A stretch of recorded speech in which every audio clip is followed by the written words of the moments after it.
깨어있는 서울 시민을 위한 정직하고 알찬 프로그램 11월 23일 목요일 정봉주 품격시대 첫 번째 주제는 김관진 석방입니다. 함께 하실 두 분 모셨습니다. 허성무 전 청와대 비서관. 그래서 어디 교수시죠? 예, 지금 경남대학의 초빙 교수로 있습니다. 경남대학교 초빙 교수. 훌륭하신 분이네요. 예. 인사하시죠. 예, 반갑습니다. 하승무입니다. 김남국 변호사 오래간만에 자리하셨습니다. 네, 안녕하세요. 김남국 변호사입니다. 자, 시청자 여러분들께서도 샵5400 샵5400으로 다양한 의견 문자로 보내주시기 바라겠습니다. 페이스북 라이브로도 시청하실 수 있습니다. 자, 허성무 비서관님, 좋은 소식 먼저 전할까요? 나쁜 소식 먼저 전할까요? 원래 나쁜 게 빨리 가는 게 나쁜 좋죠. 거는 김관진 석방. 좋은 소식은요? 좋은 소식은 아무 탈 없이 수능이 잘 치러졌다. 그렇죠. 지진이 지금 발생하자. 지금 거의 뭐 끝나가는 중이죠. 예. 그래서 가장 지진이 날까봐 마음 졸인 분이 누군지 아세요? 지진 날까 마음 졸인 분요? 예, 지진이 씨. 탤런트 지진이 씨 아시죠? 네, 그분이 알고 하루 종일 자기 이름 때문에 이렇게 마음 졸인 적이 처음이라고. 진희 씨 제가 대신 사죄드립니다. 이런 개그를 아재 개그라 그러지. 그렇죠. 예. 사실은 저도 마음 졸였습니다. 예. 예, 다들 뭐 일주일간 얼마나 연기되면서 그러면, 예. 걱정도 많고 힘도 들었는데 무사히 잘 치러지는 게 최고죠. 그리고 또 저는 이제 교육계 오랫동안 종사하다 보니까 시험 연기된 날 보도에 한 학원에 재수하던 학생들이 얼마나 지겹겠어요. 그 참고서를 다 버린 거야. 한 교실에 이렇게 참고서가 쌓여있던 그 장면이 사진으로 나왔거든요. 그렇죠. 화면에 나왔죠. 그 학생들이 그 심정이 얼마나 지겨운 그 책을 버렸는데. 저는 그거 보면서 이제 그 생각도 했지만 우리 요즘 많이 쓰는 말 중에 끝날 때까지 끝난 것이 아니다 하는 그 생각이 났어요. 이번에 김관진. 예, 책배청산도 마찬가지입니다. 끝날 때까지 끝난 것이 아니다. 그래서 또 경각심을 가지고 잘 대응해야 되겠다. 그 리쌍 노래 그런 게 있잖아. 이게 끝난 게 아니야. 내가 웃는 게 아니야. 실수했네. 알겠습니다. 자, 변호사님한테 먼저 물어봤는데요. 아주 이례적인 이상한 일이 벌어졌어요. 네, 너무나 희한한 일인데요. 이제 구속적부심으로 석방이 된 건데 이 구속적부심이라는 것이 체포나 구속에 있어서 자, 적부심이라는 말 자체가 구속, 적합하냐, 부적합하냐, 적부심, 이것을 심의한다. 맞습니다. 예. 네, 간단하게 말씀해 주셨는데 적합하냐, 그거 구속시켰는데 나 이거 부당하다. 그냥 항의한 거예요. 그럼 적합하냐, 부적합하냐를 심의하는 건데 부적합하면 왜 당초 왜 구속영장을 발부했어요? 그러니까 사실은 이제 이 구속적부심이라는 게 저도 이제 변호사를 하면서 딱 한 차례 해봤는데요. 구속적부심이라는 게 있기는 한 제도이지만 법원에서 구속영장을 발부를 했는데 이것에 대해서 다시 구속적부심을 청구를 한다라고 하는 것은 생각하기가 어렵고요. 그래서 이제 이것을 신청해달라라고 어떤 피고인들이나 이런 분들이 어디서 이제 주워 들으셔가지고 알고 이거를 신청해달라라고 하면 특별한 정말 사정 변경이 없으면 안 된다라고 설명을 드리고 괜히 했다가는 오히려 재판부에게 안 좋은 인상만 줄 수 있기 때문에 하지 않는 게 좋다라고 이야기를 합니다. 사정 변경이라 하면 어떤 일이 네, 있죠? 여기서 말하는 사정 변경이라고 하는 것은 뭐 피해자가 있는 사건이라고 한다면 피해자와 원만하게 합의가 되어서 합의서 제출이 되었다라던가 아니면 합의가 진행 중이어서 피해자가 처벌을 원치 않는다는 탄원서를 제출했던가 아니면 공범이 있는데 본인보다 훨씬 더 적극적으로 가담한 공범에 대한 구속영장이 발부가 안 되고 본인만 먼저 구속된 경우 이런 경우 그렇죠. 이런 경우에 형평성에 어긋나기 때문에 이러한 어떤 특별한 사정이 있는 경우에 구속적부심을 신청을 하는데 이 김관진 전 장관 같은 경우에는 전혀 특별한 사정이 없음에도 불구하고 그냥 이 법리적인 부분 그냥 기존에 했던 구속영장 실질심사에서 했던 이야기를 되풀이했을 뿐인데도 불구하고 법원의 판단이 완전히 180도 달라졌기 때문에 굉장히 조금 이례적으로 봐야 될 것 같습니다. 구속영장 발부한 그 판사와 적부심을 심의한 판사는 다른 판사죠? 예, 다른 판사입니다. 그 영장실질심사를 담당했던 판사는 영장 전담을 한 판사이고요. 이번에 이제 구속적부심을 심사한 판사는 물론 이제 이 판사도 역시 마찬가지로 신광열 판사도 2010년경에 서울중앙지방법원에서 영장 전담 판사를 한 경력은 있습니다. 그러나 이제 똑같은 그 증거를 놓고 똑같은 증거 기록을 놓고 나오네. 우리 CG가 나오네요.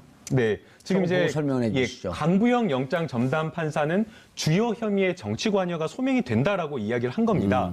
그런데 신광열 부장판사 같은 경우에는 범죄 성립 여부에 대해서 다툼이 있다. 그러니까 피고인의 방어권을 위해서 석방해야 된다라고 이야기를 했는데 범죄 성립 여부에 대해서 다툼이 있다라고 하는 것은 본인이 그냥 증거 기록을 봤을 때에는 이게 유죄인지 모르겠다. 유죄 심증이 확실하지 않다. 지금 이렇게 지금 표현을 하고 있는 거기 때문에 사실은 영장을 발부한 판사와 똑같은 증거 기록을 보고 완전히 다른 판단을 지금 하고 있는 거라고 봐야 될 것 같습니다.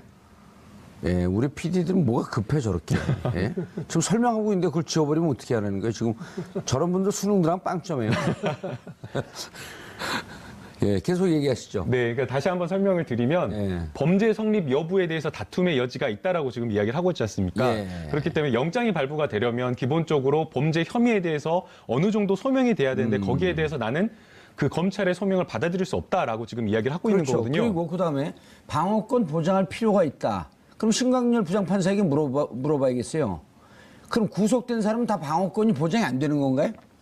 말이 안 되는 거죠. 말이 안 되는 거죠. 아니 구속된 사람도 변호사 접견을 하고 자기 증거를 해서 변호사를 통해서 방어권을 충분히 발휘하고 있고 그다음에 구속하는 이유는 증거인멸이나 공범들과 말맞춤 이 다음에 김태호 지금 그 전략기획관이 지금 소환 임박한 거 아니에요? 네, 그러니까 이게 문제가 되는 게 뭐냐면 저희가 이제 증거 기록을 꼼꼼히 보지 않는다고 하더라도 예. 보도가 된 내용만 보더라도 사실은 이 김관진 전 장관에 대한 정치 관여가 인정이 되고 있습니다. 예. 왜 그러냐면 그 저기도 보세요. 또 그다음에 단순하게 그 사이버 심리 전단에 그 일을 했던 사람들이 그건 좀 이따 얘기하고 네. 일단 우리 PD들이 저 그래프 빨리 가져가려고 그래요.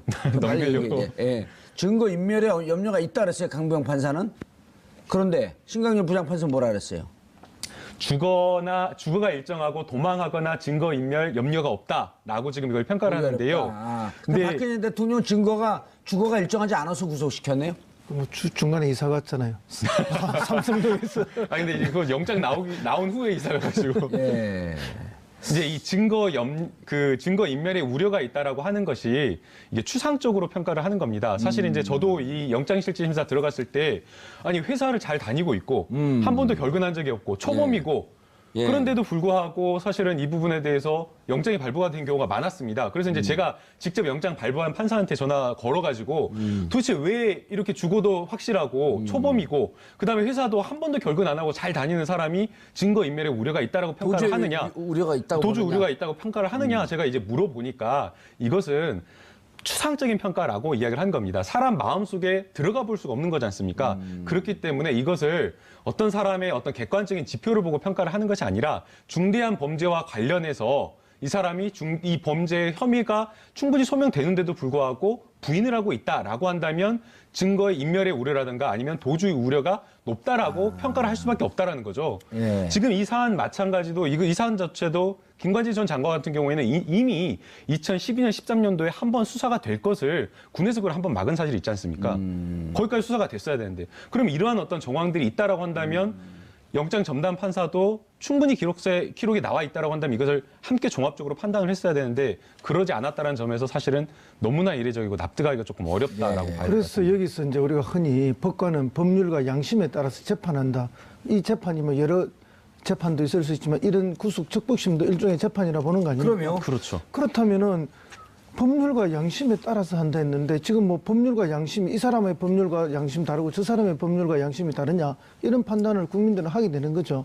예. 그런 면에서 보면 이 둘 중에 한 명은 법률과 양심이란 이름 뒤에 숨어서 어떤 사적 관계의 사람의 이해관계를 챙겨준 것이 아닌가 하는 이런 오해를 지금 할 수 있는 그런 장면이 벌어졌다고 봅니다. 이런 말씀이시네. 강부영 판사는 구속영장을 발부를 했고 그다음에 누군가 이번에 차장? 신광열 부장판사.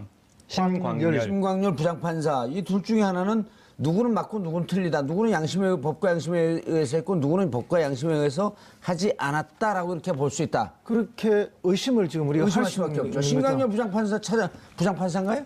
뭐 저는 이제 그분에 대한 의심을 좀 더 할 수밖에 없는 상황인데요. 의심 안 해도 돼요. 일단 신광열 부장판사 이력에 대해서 말씀해 주시죠. 어쨌든 이분이 이제 우병우 전 수석하고 이 고향도 봉화로 갔고 또 뭐 대학도 동기고 대구 뭐 서울대 법대 나오고 연수원도 동기고 이렇다 하니까 어허. 그런 이제 사적 인간관계가 어째 이 사건에 영향을 혹시 미친 것은 아닌가 하는 그런 이제 의심을 우리가 갖게 되는 거죠. 왜냐하면은 영장 전담 판사하고 똑같은 사항을 놓고 정다른 180도 해석을 내렸고 또 그 중간에 뭐 어떤 사정의 변경이 없지 않았습니까?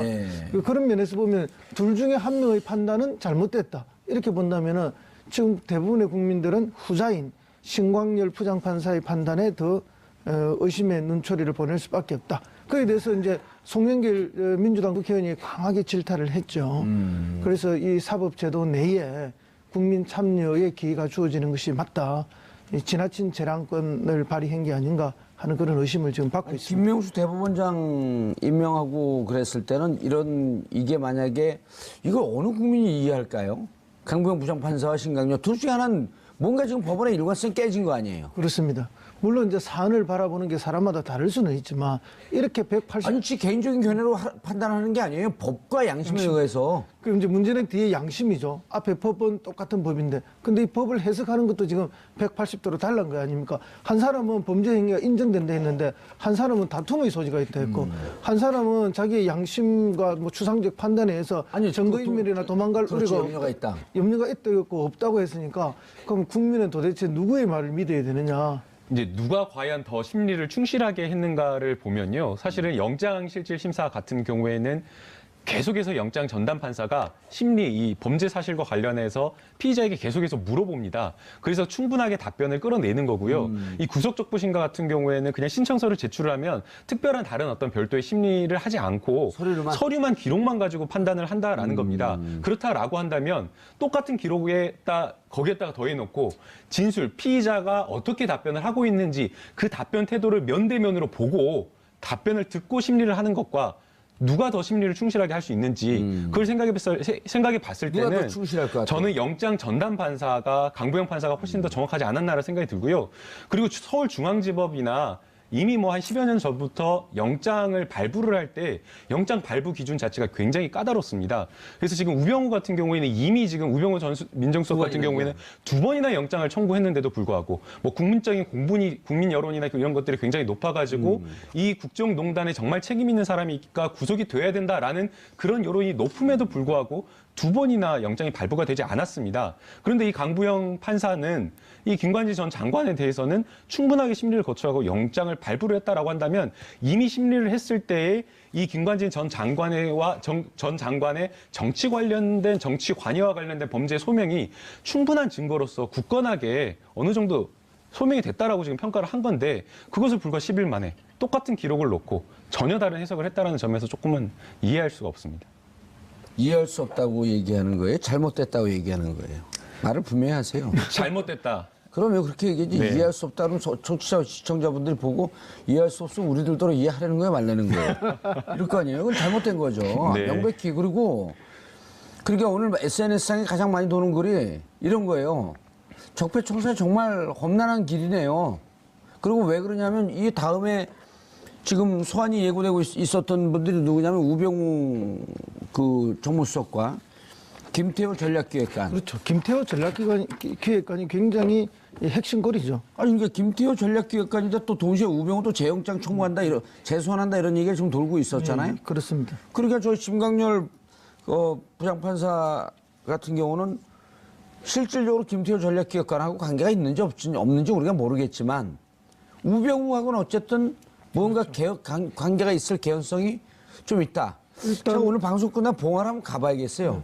제가 봉화 출신이거든요. 아, 고향이 봉화입니까? 예, 아주 봉화 창피해 다 좋았고 죽겠어요, 제가 두 분 다. 어쨌든 이 두 분이 뭐 학연과 지연은 확실하게 얽혀 있는 거죠. 그렇죠. 뭐 혈연은 고등학교는 모르겠지만. 어디 나왔대요? 고등학교까지는 제가 파악을 못해요. 우리 작가들 찾아줘야 되는데 이런 거는. 그래서 이제 그런 뭐 의심을 충분히 할 수 있다라는 게 뭐 지금 시중에 쏟아져 나오는 이야기고 또 송영길 의원이 그 부분을 또 지적을 했죠. 뭐라고 주장했어요?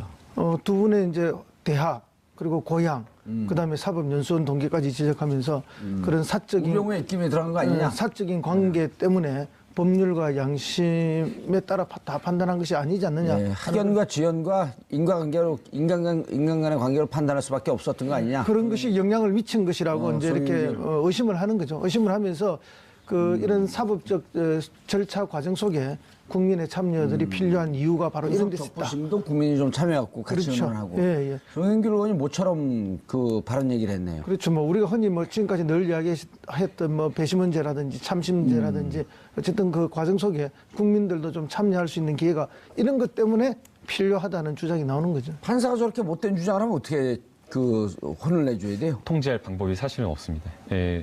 아, 판사가 하나님입니까 그럼? 지금 마음대로.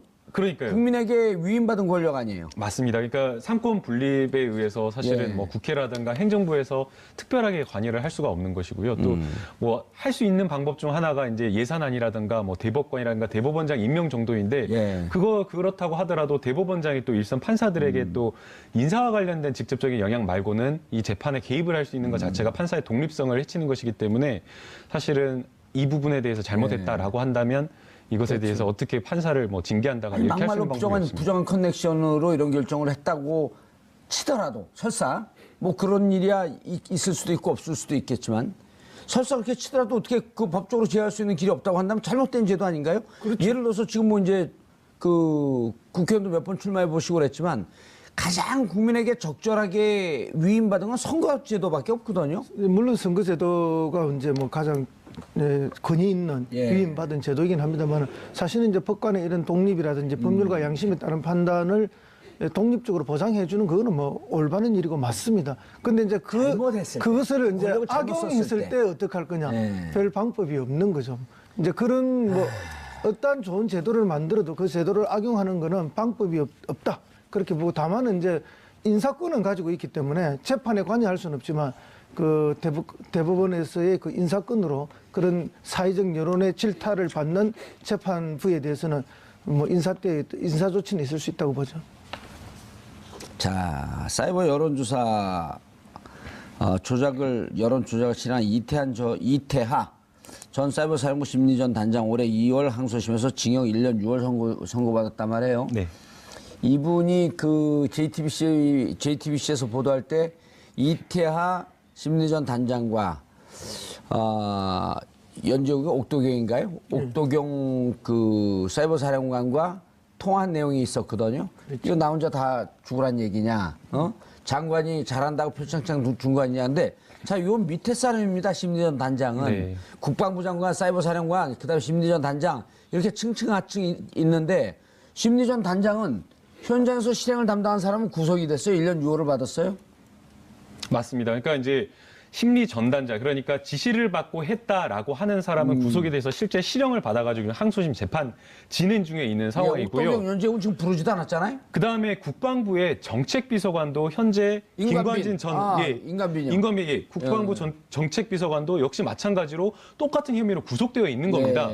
그런데 지금 김관진 전 장관은 안 됐다라고 지금 이야기를 하고 있는데 밑에 있는 사람들이 보고를 했다라고 지금 상세하게 이야기를 하고 있고요. 이 군 사이버 심리 전단이 어떻게 움직였는가라고 이야기를 하면 자체적으로 움직인 것이 아니라 청와대에서 어떠한 정책과 관련된 심리전단 활동을 하라라는 그런 지시를 받고 매일같이 일일 보고를 하고 어떻게 활동했다라는 걸 보고를 하고 보고를 받고 이런 걸 했다라는 겁니다. 그리고 또 그 보고나 지시 받은 그런 것들을 보게 되면 굉장히 은밀하게 그 시건장치가 되어 있는 서류 봉투에다가 인편으로 해갖고 전달한다거나 아니면 작전이나 이런 것들을 하는 비밀리에 쓰는 국방부 전산망을 통해 가지고 보고를 했다라고 지금 이야기를 하고 있는 상황이고요. 그렇기 때문에 사실은 이와 관련된 블랙백을 통해 갖고 전달했잖아요. 맞습니다. 네, 그러니까 이해할 수 없다라는 거죠. 단순하게 이 밑에 있는 사람들의 어떤 진술만 있고 그런 진술만 있는 상황에서 부인을 한다라고 하면 모르겠습니다. 그런 것이 아니라 김관진 전 장관이 심지어는 보고를 받았다고 본인이 읽었다라고 사인까지 체크까지 한 그런 것까지 있는데도 불구하고 관여가 입증이 안 된다? 이해할 수 없는 거죠. 아니, 이해할 수가 없는 게 아니라 잘못된 거죠. 자, 이 심광렬 이분은 어떻게 해야 됩니까? 그러면 아무런 대처를 못 취하나요? 아무런 대책이 없죠. 그 이제 유일한 대책은 지금 이제 국민들이 덜 끓는 여론이죠. 그리고 지금 온라인상에서 별로 이렇게 뜨겁지 않지 않나요? 아니 오늘 뭐 하루 종일 좀 뜨거운 것 같은데요. 굉장히 그 이것 때문에 뭐 방송도 그렇고 모든 곳에서. 근데 그럼 심광렬 부장판사죠? 수석 부장판사입니다. 고법 부장으로 갔다가 고법에서 이제 서울중앙지검 수석 부장판사 같은 경우에는 한 등급 높은 직급이어서 고법부장이 지금 하고 있습니다. 예. 그렇다고 한다면 지금 이 시간에 실검수에 올라오지도 않았어요. 어젯밤에 이미 풀려나서 네. 시간이 좀 지났죠. 그런데 이제 어쨌든 뭐 이 사건은 굉장히 당혹스럽고 방금 말씀하신 것처럼 이 김관진 전 장관 안보실장이 구속이 돼야만 또 추가적인 조사를 통해서 그다음에 김태호 전략기획비서관과의 연결고리를 찾아내는 건데 네. 사실상 그러면 지금 법원이 그 수사를 가로막은 이런 형국이 되어버렸거든요. 네. 그러다 보면 이제 드디어 꼬리 자르기에 성공하는 것이 아닌가. 그러면 이제 가장 지금 수사가 한계에 봉착하는 그런 국면으로 왔다 보입니다. 그럼 검찰청 입장에서는 다시 구속영장을 청구할 수도 없는 것이고 뭐 할 수는 있겠지만 예. 어떤 뭐 변화된 또 영장 내용을 만들어낼 수도 없는 것이고 굉장히 난감한 순간이다 이렇게 보입니다. 김남국 변호사님 네. 군대 갔다 오셨어요? 예, 갔다 왔습니다. 병장 만기 전역입니다. 병장이죠. 네. 예를 들어 병장이 구속이 돼요. 무슨 군대 일로. 그럼 병장은 자기 자의적으로 해갖고 병장 구속되고 상병 구속되고 일병 구속되고 이병 구속되고 다 구속이 돼요. 어떠한 그 집단적 잘못된 행위 때문에 그럼 누군가 명령을 받았을 거 아니에요. 예, 맞습니다. 병장이 명령 내렸고 저기 그 뭡니까 휴전선 군사분계선 북으로 총 쏘라고 이렇게 명령 내릴 수 있어요? 불가능하죠. 불가능하죠. 그 병 상호 간에는 군을 대상으로 민간인을 대상으로 해서 사이버 심리전을 해라. 종북 좌파라고 댓글 달아라. 이걸 병장이 할 수 있어요? 할 수가 없는 거죠. 완스타가 할 수 있어요? 국방부 장관의 지시가 있어야지 하는 거 아니에요, 이게? 이게 사실은 이게 어마어마한 일이지 않습니까? 국방부 장관이 지시할 수 있어요, 이거를? 국방부 대통령이 장관도 안 나서면 안 되는 거 아니에요? 예, 맞죠. 그러니까 네? 국방부 장관도 이것을 하기가 쉽지가 않은 거죠. 왜냐하면 왜냐하면 사무총장이 나서서 이거 합니까? 만약 국방부 장관, 사실 국방부 장관 신분은 군인이 아닙니다. 그렇죠. 예, 만약에 이 국방부 장관이 이런 지시를 예. 군대에다 내렸다라고 한다면 합참의장이라든가 각 참모총장이 난리가 나는 거 아니겠습니까? 그런데 이것을 합참의장이나 해당 육군의 참모총장을 뛰어넘어가지고 보고라인을 보게 되면 청와대를 직보하고 청와대 지시를 받았다라는 것을 보게 되면 이것은 청와대의 직접적인 어떤 개입이 예. 있다라고 볼 수밖에 없는 것이고요. 사실은 이런 사이버 심리전단이라고 하는 것은 북한을 상대로 하는 어떤 그런 어떤 심리전 활동인데 도대체 이것을 왜 청와대에서 관리하고 회의하고 지시하고 이해할 수 없는 거지 않습니까? 그거 자체로 문제가 있다라고 봐야 되는 것이고요. 그 과정 보고라인 속에 김관진 전 장관이 있다라고 한다면 그거 자체로 사실은 범죄의 혐의의 소명이 굉장히 높게 됐다라고 봐야 되는 겁니다. 김태호 못 부르겠죠, 이제 이렇게 되면? 부를까요? 네, 김태호 전 비서관을 당연히 불러야 되죠. 왜냐하면 근데 이제 김태호도 이제 오리발렘일 거 아니에요? 그렇죠. 청와대에서 연결고리는 김태호 비서관 아닙니까? 물론 이제 국방부 장관으로 있을 때는 연결고리가 명확했을 거고요. 그다음에 다시 이제 안보실장으로 들어갔을 때는 한 공간에서 같이 협의하면서 했을 거 아닙니까? 그렇기 때문에 김태호와 김관진의 이 연결고리를 대전략기획관이요? 찾아내는 거 이 자체가 사실은 이제 청와대가 몸통이라는 것을 밝히는 것이고 그 몸통의 최상층에 이명박 전 대통령이 있다는 걸 밝혀내는 것이죠. 그래서 뭐 지난번에도 말씀드렸지만은 어쨌든 이렇게 그 사이버 사령부의 그 국무원 숫자를 70몇 명을 늘리는 이 문제와 관련해서 두 번이나 대통령의 지시사항이라는 걸 강조하는 문서가 나오지 않습니까? 그럼 100% 청와대의 개입이죠. 그리고 그의 최종 지시자는 이명박 대통령이지만 실행자, 그 실행자가 구체적으로 누구겠느냐 했을 때는 김태호 전략기획비서관이기 때문에. 그렇죠. 그리고 김태호가 김관진을 통해서 김관진이 옥동이나 연적을 통해서 그다음 이태하로 내려가는 이 고리인데 하하 이제 이게 끊겼다고 봐야 되나요? 끊길 가능성이 높다고 봐야 되는 거죠. 예, 뭐 그렇다고 해서 완전히 끊긴 건 아닌데, 근데 불구속 상태에서 재판을 한다면은 이게 뭐 끊어진다고 봐야 안 되겠습니까? 이게 사실은 그 김관진 전 장관 같은 경우에는 이명박 전 대통령으로 이어지는 그 수사의 그 연결 지점이기 때문에 저는 검찰에서 힘들다라고 생각을 하더라도 그리고 부른다. 예, 여러 가지 부담이 있다고 하더라도 김태호를 불러서 수사를 해야 된다고 생각이 되고요. 아마 뭐 여러 가지 다 부인을 할 것으로 생각이 됩니다. 특히나 뭐 이명박 전 대통령이 굉장한 뭐 신복이고 측근이라고 지금 불리는 사람이기 때문에 부인을 한다고 하더라도 불러야 되고 만약 유의미한 어떤 진술을 얻을 수 없다라고 한다면 지금까지 검찰에게 이 범죄 혐의와 관련된 소상한 어떤 진술, 유리한 진술을 해준 사람들을 다시 한번 불러가지고 더 구체적인 어떤 진술을 또 끌어내는 게 필요하다고 보이고요. 그래서 어떤 그 진술이나 이런 것들, 그리고 또 빠뜨렸던 서류가 있다라고 한다면 그런 것들을 다시 한번 재정비를 해서 김관진 전 장관에 대한 영장을 다시 한번 좀 청구하는 게 필요해 보입니다. 다른 증거 찾아야 되잖아요. 그러려면. 제일 강력한 거는 이제 서류 증거인데요.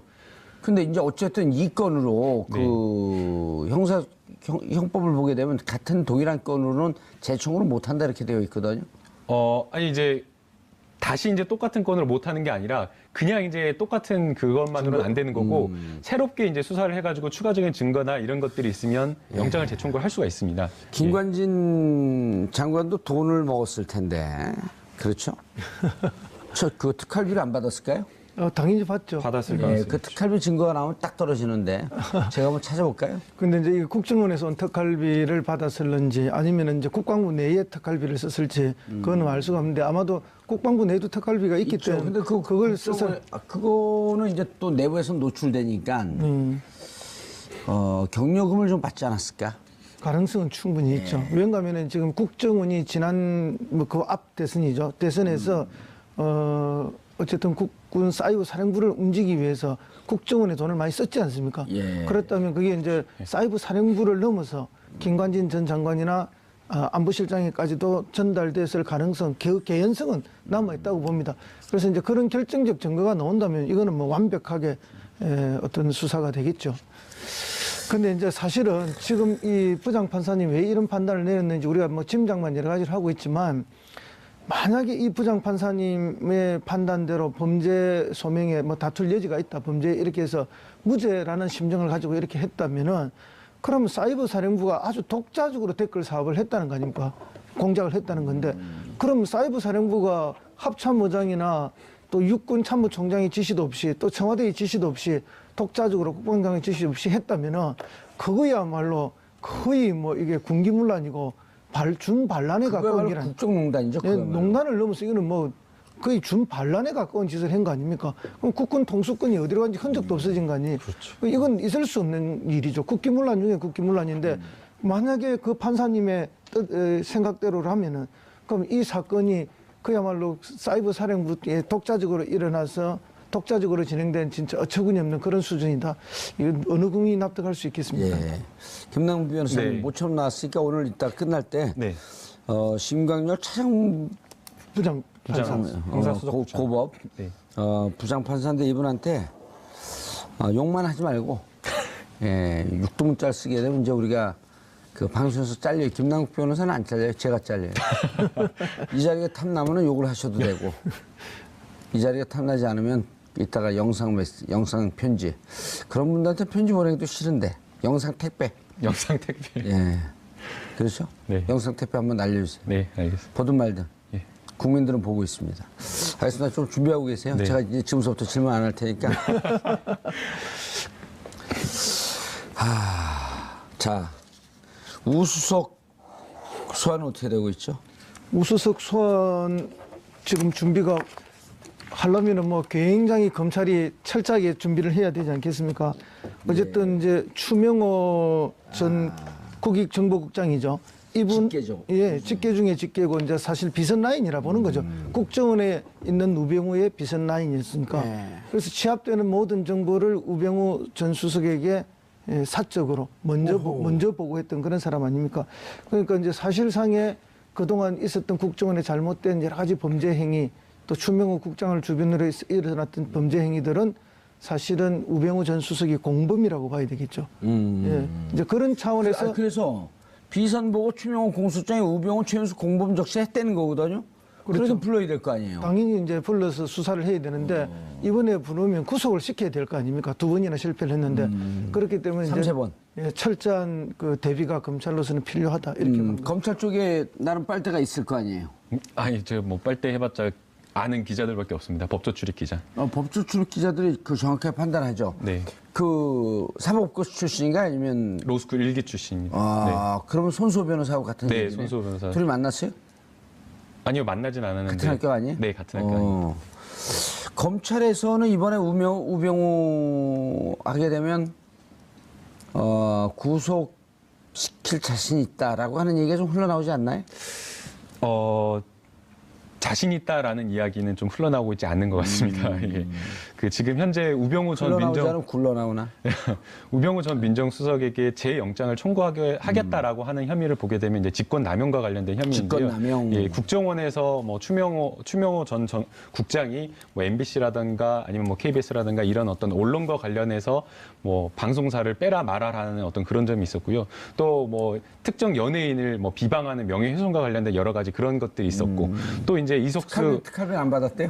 특활비까지는 지금 이야기가 우병우 전 수석에 대한 이야기는 나오고 있지 않은 상황이고요. 또 이제 더 나아가서 이제 우병우 전 민정수석에 대해서 이석수 그 감찰관에 대한 여러 가지 이제 비위 사실이나 이런 것들을 추명호 국장이 감찰을 해가지고 몰래 이제 추적을 해가지고 이것들을 보고했다라고 지금 여러 가지 혐의점이 나오고 있는 상황인데 이 부분과 관련해서 이제 추명호 전 국장이 보고했다라는 정황만 지금 나와 있는 상황이고 실제 보고를 했다라고 하는 추명호 전 국장이 우병우 전 민정수석과의 관계라든가 이런 것들에 대해서 구체적인 어떤 진술을 하고 있지 않은 상황이기 때문에 지금 현재 검찰이 가지고 있는 증거로 재영장을 청구하겠다라고는 하고 있지만 과연 이제 영장 발부에 자신이 있는지 그거는 조금 의문인 것 같습니다.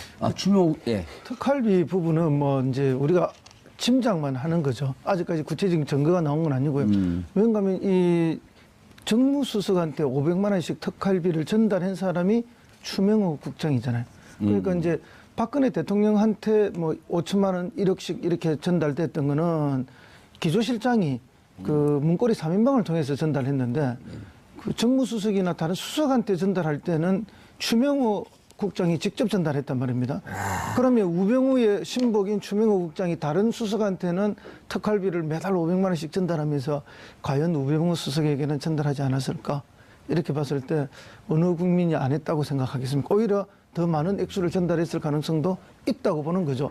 지금 어쨌든 국정원의 특활비 중에 40억 정도는 소명이 되는데 사라진 나머지 30억이 소명이 제대로 안 되고 있는 거 아닙니까? 그 중에 상당수 일부가 크기도 갔을 가능성이 있다라는 것이 지금 일반의 추측입니다. 그렇죠. 30억, 사라진 30억이 여권에 흘러오지 않았을까, 당시에. 예, 여권 정치인에게도 가고 예. 여기에도 일부 가고 뭐 갈 데가 뻔하지 않습니까? 우병우한테 갔다 이렇게 보시는 거예요? 저는 뭐 이런 정도의 관계에서 안 갔다는 것은 그거 더 안 갔으면 그게 더 이상하죠. 저는 견해가 좀 틀려요. 우병우 수석에게 간 게 아니라 우병우 수석에게 많이 갔다. 그래서 뭐 특히 이제 민정 같은 경우에는 뭐 청와대 내에서 이제 민정수석실 직원이 굉장히 많거든요. 많아요. 네, 뭐 제일 요 청와대 출신이군요. 예. 민정수석실 파워가 제일 세기도 하고 왜냐하면 인사검증을 거기서 하기 때문에 결국은 청와대 내에서 최종 파워는 민정수석실입니다. 뭐 정무수석실이 뭐 더 힘이 좋다 선임 수석이다 하지만 결국은 민정에서 모든 정보와 자료를 다 쥐고 있기 때문에 거기서 아니다 하면은 그냥 더 이상 진행이 안 되는 거죠. 그렇기 때문에 이제 가장 큰 힘을 갖고 있는 또 그리고 자기 직계 비선 라인인데 남들한테 주면서 자기 직계 그 라인의 보스한테 안 줬다. 이해하기 어려운 일이죠. 그거는. 그리고 이제 우병우 수석 같은 경우는 또 집에 돈이 많기 때문에 돈에 욕심이 없을 것이다라고 이렇게 보는 사람들이 많은데 그건 반대죠. 돈 많은 사람이 더 돈에 욕심이 많아요. 그래서 돈이 많은 거니까. 그러니까 소고기 먹는 사람들 소고기 더 먹고 싶어 하니까요. 예. 오늘 모든 수험생들이 소고기 먹었으면 좋겠네. 우병우 수석. 네. 뭐로 걸릴까요? 지금 검찰에서 준비하고 있는 게 뭐예요? 분명히 잡긴 잡았다 이렇게 얘기든 나오는데. 잡기는 잡았다라고 지금 이야기가 나오는데 결국에는 직권남용 혐의와 관련된 부분을 다시 한번 하지 않을까라는 생각이 듭니다. 이번에 이렇게 까끌까끌한 장갑을 잡았다는데 못 빠져나가게 미꾸라지 미끌미끌. 그러니까 지금 이제 그 우병우 전 민정수석과 관련된 이제 공판이 벌써 20차까지 예. 진행되고 있는 상황인데 그 우병우 전 민정수석이 했던 어떤 직권남용, 민정수석실에 했던 여러 가지 뭐 CJ에 대한 고발을 해라라는 거라든가 여러 가지 직권남용 혐의와 관련된 부분에 대해서는 민정수석실에 함께 근무했던 행정관들이나 이런 사람들이 법정에서 나온 이야기를 보게 되면 이 우병우 전 민정수석에 대한 그 혐의 자체를 입증하는 진술을 하고 있지 않고 있습니다. 그러니까 고발이나 이런 것들이 그냥 민정수석실의 업무다라고 하면서 지금 이렇게 진술을 하고 있는 상황인데 지금 현재 그 국정원과 관련된 연루되어 있는 부분은 우병우 전 민정수석과 직접적으로 관련이 있는데도 불구하고 함께 일했던 사람들은 우병우 전 민정수석에 대한 충성심이나 이런 것들은 좀 부족할 것으로 보입니다. 물론 이제 추명호 전 국장과 같은 경우에는 본인의 어떤 혐의를 부인하기 위해서 우병우 전 민정수석에 대한 혐의도 부인하는 것이지만 예, 그 밑에 추명호. 그냥 일선 그 추명호 전 국장이 아니라 뭐 그 밑에 있는 예, 그 직원들. 밑에 있던 그냥 실행했던 직원들은 이미 진술을 다 하고 있는 상황이기 때문에 우병우 전 민정수석과 관련된 부분이 들어서 한 것이라도 있다라고 한다면 아니면 혹시 본인이 본소리라도 있다라고 한다면 그 부분에 대한 진술을 검찰에서 털어놓았거나 털어놓을 것으로 보이기 때문에 기대를 조금 해볼 수는 있을 것 같습니다. 예. 교수님. 네.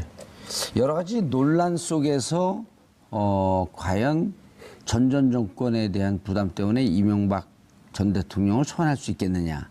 이런 우려 섞인 얘기가 많았었는데 증거가 자꾸도 넘치게 나왔단 말이에요. 물론 이게 몇몇 변호사들은 그런 얘기를 하더라고요. 이게 일반인 기업이었으면 10번도 더 넘게 구속됐는데 전직 대통령이라고 하는 것 때문에 좀 더 꼼꼼하고 조밀조밀한 증거가 필요하다. 완벽한 증거가 준비하느라고 시간이 좀 걸렸다. 뭐 이제 소환해서 그때부터 조사해서 뭘 얻으려 하면은 그거는 이미 실패되는 거죠.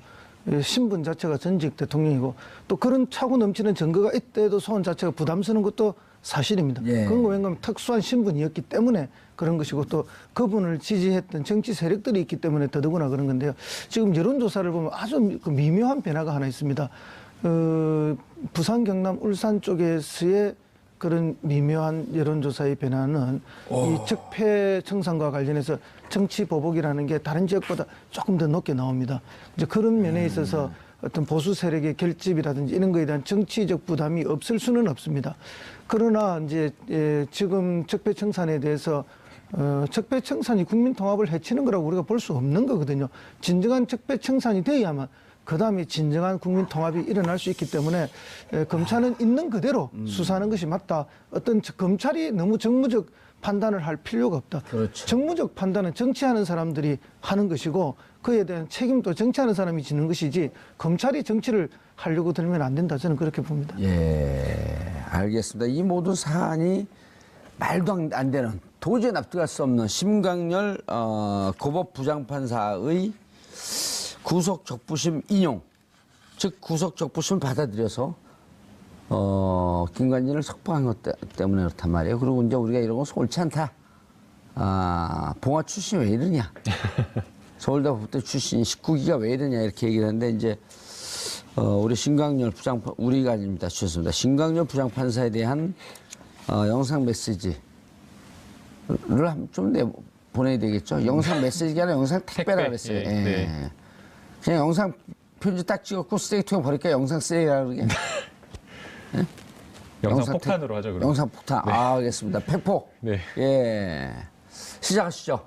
자, 심광열 부장판사에게 보내는 김남국 변호사의 영상 쓰레기. 네. 그 신광열 부장판사님, 그 법관의 판사가 하는 판결이라고 하는 것은 모든 국민들에게 납득이 돼야 된다라고 이야기를 들었습니다.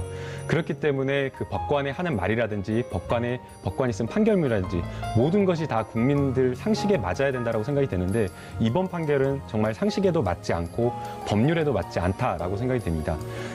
지금 김관진 전 장관이 저질렀다라고 하는 범죄는 단순하게 군인이 정치 관여했다라고 하는 것이 아니라 우리 헌법이 가지고 있는 정말 지켜야 되는 민주주의를 심각하게 훼손한 것이고 거기에 또 더 나아가서 저 광주 출신인데 광주 사람 호남 사람 뽑지 말라라고 하는 연고지에 따른 차별까지 한 그 헌법에서 정말 금지하고 있는 차별 금지 원칙까지 훼손한 정말 중대한 헌법 위반 사안입니다. 그런데도 불구하고 정말 증거가 차고 넘치는데도 불구하고 구속영장을 발부한 그 영장 전담 판사의 판단을 존중하지 않고 이렇게 석방했다라는 거 국민들 분노하고 있다라는 거 반드시 알아주셨으면 좋겠고요. 향후에 또 다시 한번 이런 어떤 중대한 판단이 있을 때에 정말 본인이 양심과 본율에 따라서 판단을 하고 있는지 다시 한번 좀 생각해 주셨으면 좋겠습니다. 예, 알겠습니다. 이건 역사의 기록으로 남는 겁니다. 그렇죠. 네. 그리고 어성모 비서관님도 한마디 하시겠어요? 예. 예. 뭐 저는 변호사가 아니라서 그렇게 예. 좋은 말로 표현을 못 하겠고요. 예, 방금 우리 김남국 변호사가 이렇게 영상 폭탄을 전달했는데 영상 쓰레기. 예. 그 법원 내에 있는 폭탄 변호사가 잘 제거됐으면 하는 바람입니다. 알겠습니다. 신강렬 부장판사의 판결, 구속적부심 인용에 대해서 국민들이 어떻게 받아들이는지 한번 이거 나중에라도 여론조사를 좀 해봤으면 좋겠고요. 본인에게 주어진 권력, 국민이 준 위임받은 권력을 이렇게 사사롭게 쓰라고 위임한 거 아니지 않습니까? 그렇죠. 국가의 미래를 위해서, 정의로운 법의, 집행을 위해서 쓰라고 했는데 그렇게 쓰인 것 같지 않습니다. 이런 분들은 바로 즉각 감옥에 보내는 제도가 있었으면 좋겠어요. 정봉주의 품격 시대에서는 여러분의 소중한 의견 받습니다. 샵 5400으로 주제에 맞는 다양한 의견 문자로 보내주시기 바라겠습니다. 정봉주의 품격 시대 두 번째 주제 시작합니다. 매주 목요일마다 TBS 의뢰로 여론조사 전문기관 리얼미터가 네. 인사할 때 아니에요 아직. 국정 이거 뭐예요? 왜 쑥 내려? 리얼미터와 함께 TBS가 여론조사하고요. 저 처음이었고 잘 못하는데 막 내려 자기 마음대로. 국정 지지율 주요 현안에 대한 여론 동향을 알려주는 시간입니다. 자, 함께 하실 분. 박시영 여론조사 전문가. 여길 먼저 소개해야 되는데 여기가 더 전문가인데. 네, 그렇게 하시죠. 예, 자, 이택수 여론조사 전문가. 네, 안녕하세요. 이택수입니다. 예. 자, 여론조사한 것을 갖고 이택수 전문가보다 더 전문가인 척하는 박시영 전문가. 네, 반갑습니다. 윈지코리아 컨설팅의 박시영입니다. 근데 여기 여론조사 전문가고 그리고 네. 여론조사를 갖고 또 정치적으로 이렇게 좀 버무린단 말이에요. 네. 그 제3자가 보기엔 여기가 더 전문가 같은데 사실은 팩트는 여기가 더 강하죠. 근데 저희는 팩트 중심이고 그다음에 해석하고 컨설팅하는 거는 또 윈지코리아 박시영 여기 팩트 중심, 여기 허위사실 중심이다 이런 얘기인가? 아니 이제 그 또 여론조사 결과 갖고 네. 해석하는 것도 중요하니까 그럼요. 요즘 보니까 그 여론조사 전문기관들이 그냥 여론조사만 발표하는 게 아니라 숨겨져 있는 의미, 네. 해석 네. 이런 거를 주로 많이 하더라고요. 이게 원래는 그 문항을 많이 그 포함을 시켜서 여러 문항을 질문을 드리면 예. 그 결과를 다채롭게 심층적으로 분석할 수가 있는데 이제 예를 들면 지금 리얼미터 같은 경우는 우리가 이제 국정 지지도 중심으로 이제 하다 보니까 현안 질문 같은 게 이제 하나 정도밖에 실질적으로 이제 조사를 안 하고 있어서요. 그러다 보니까 이제 그것을 어떻게 해석할 건가에 대해서는 좀 보는 각도에 따라서 약간 다를 수 있는데 일단 여론조사라는 건 기본 분석은 데이터에 근거해서 일차적으로 분석을 하고 그 데이터에 미치는 여러 영향 요인이 있을 텐데 그 영향 요인에 대해서 어떤 것들이 좀 중대하게 영향을 미쳤을지 우선순위랄까요? 이런 부분들은 여러 그동안에 이제 쭉 국민들의 여론을 추적해 오면서 민심의 기저가 어떤 쪽으로 형성이 돼 있는지를 이게 심층적으로 좀 들여다보고 있을 때 어떤 현안이 닥쳤을 때 국민들이 어떻게 반응하는 것을 나름대로 그것을 정밀하게 좀 분석할 수 있지 않을까 그렇게 생각이 듭니다. 예. 여론조사는 중요하죠. 정치의 흐름을 보려면 네. 꼭 해야 되는 거죠. 네. 근데 사실 정치인들이 여론조사 수치만 조금 관심을 가지고 있지 이게 그 민심이라는 거를 이렇게 깊게 들여다보려는 노력들은 별로 안 합니다. 자기들 이제 선거 때는 그런 분이 한 분 있죠, 한 분. 평상시에도 관심 있는 예, 분 예. 앞에 계신 분 아닌가요? 그렇죠. 네. 저는 이제 정치인이 아니라 이제 방송인이니까 다음 그 회차에 네. 그 사장님하고 잘 협의하고 요 문항을 좀 넣으세요. 성탄절 민생사범 네. 사면복권 어떻게 생각하시느냐. 네. 그다음에 이제 바로 정치인 사면복권 이렇게 물으면은 그 부정적이니까 네. 정봉주 사면복권 어떻게 생각하냐. 네. 그다음에 그 세 번째 정치인 사면복권. 저를 정치인에서 이렇게 띄워놓으라는 얘기예요. 네. 하시겠어요, 안 하시겠어요? 협의해 보겠습니다. 적극적으로. 뭐예요? 그거 예 아니요 분명히 얘기했어요. 그 구속적 부시면 감옥 가고 싶어요. 이게 사실 현안 중에 하나는 분명히 맞습니다. 그럼요. 하지만 이제 그 의원님이 진행자가 직접 이런 얘기하면 예. 방송을 사유한다 이런 비판에 직시할 수도 있습니다. 저는 사람들이. 사회적 동물이니까 방송을 사회화한다. 아 그럴까요? 자 이번 주 조사한 거 좀 결과 좀 알려주시죠.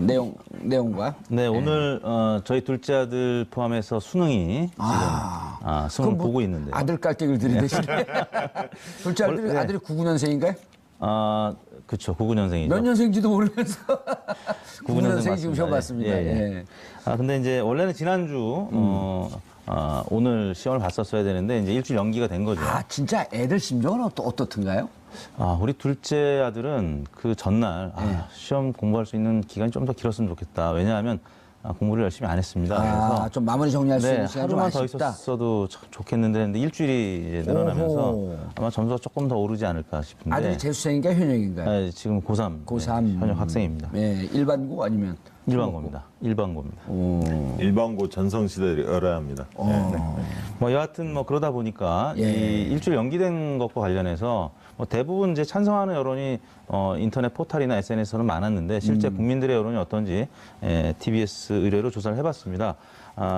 매우 잘했다는 의견이 54.9%, 잘한 편이다 28.7%, 합쳐서 예. 83.6%가 수능 연기에 대해서 긍정평가를 했고요. 잘못한 편 5.6%, 매우 잘못했다 7.2%, 합쳐서 12.8%가 부정평가를 했습니다. 묘하게 저게 그 자유한국당 지지율하고 좀 비슷하네요. 빨간색이고. 네. 어허, 독특하네. 이제 말씀 나온 김에 예. 지정당별로 입장차가 좀 있었는데요. 아, 그래요? 네. 어허. 민주당 지지층에서는 96.7%가 긍정평가했고요. 예. 국민의당 지지층도 90.2%가 긍정평가를 했습니다. 반면에 이제 바른정당 지지층은 83.5%로 그보다는 조금 낮았고요. 그래도 그다음이- 일반적인 것보다 높았네, 바른정당까지는. 근데 이제 자유한국당 지지층은 온도차가 꽤 컸습니다. 긍정평가 48.8%, 부정평가 42.4%. 오차 범위 내에서 긍정평가가 높긴 했습니다만 다른 정당 지지층이 80%, 90% 이상의 긍정평가한 것과 비춰보면 이야. 상당히 낮은 수치를 나타냈습니다. 예. 아, 독특하네요. 저게 이 그냥 사회적 이슈인데 네. 어떻게 사회적 이슈와 정치적 입장에 따라 저렇게 확연히 달라지죠? 현 정부가 하는 일은 다 못마땅하다. 이 밑바닥에 깔려 있는 거죠. 아, 뭘 잘해도 예를 들어갖고 자유한국당 지지자들은 국민 기본소득을 갖고 이달에 100만 원씩 나눠주겠다 그래도 반대할 것 같은데요? 퍼주기다. 예산 아, 낭비다. 퍼주기도 안 받겠다. 아, 일단 받긴 받고. 그건 모르겠습니다. 근데 이게 좀 재밌는 게 독특하네요. 예, 진짜 재밌네요. 예. 어쨌든 지금 뭐 적폐청산에 대하여서도 예. 정치 보복이다. 뭐 이런 어떤 공격을 하지 않습니까? 그러다 보니까 국민 대다수 80% 넘게 찬성하는데 자꾸 고립되는 느낌이 좀 들죠. 그리고 자유한국당이 최근에 주목도가 좀 많이 떨어집니다.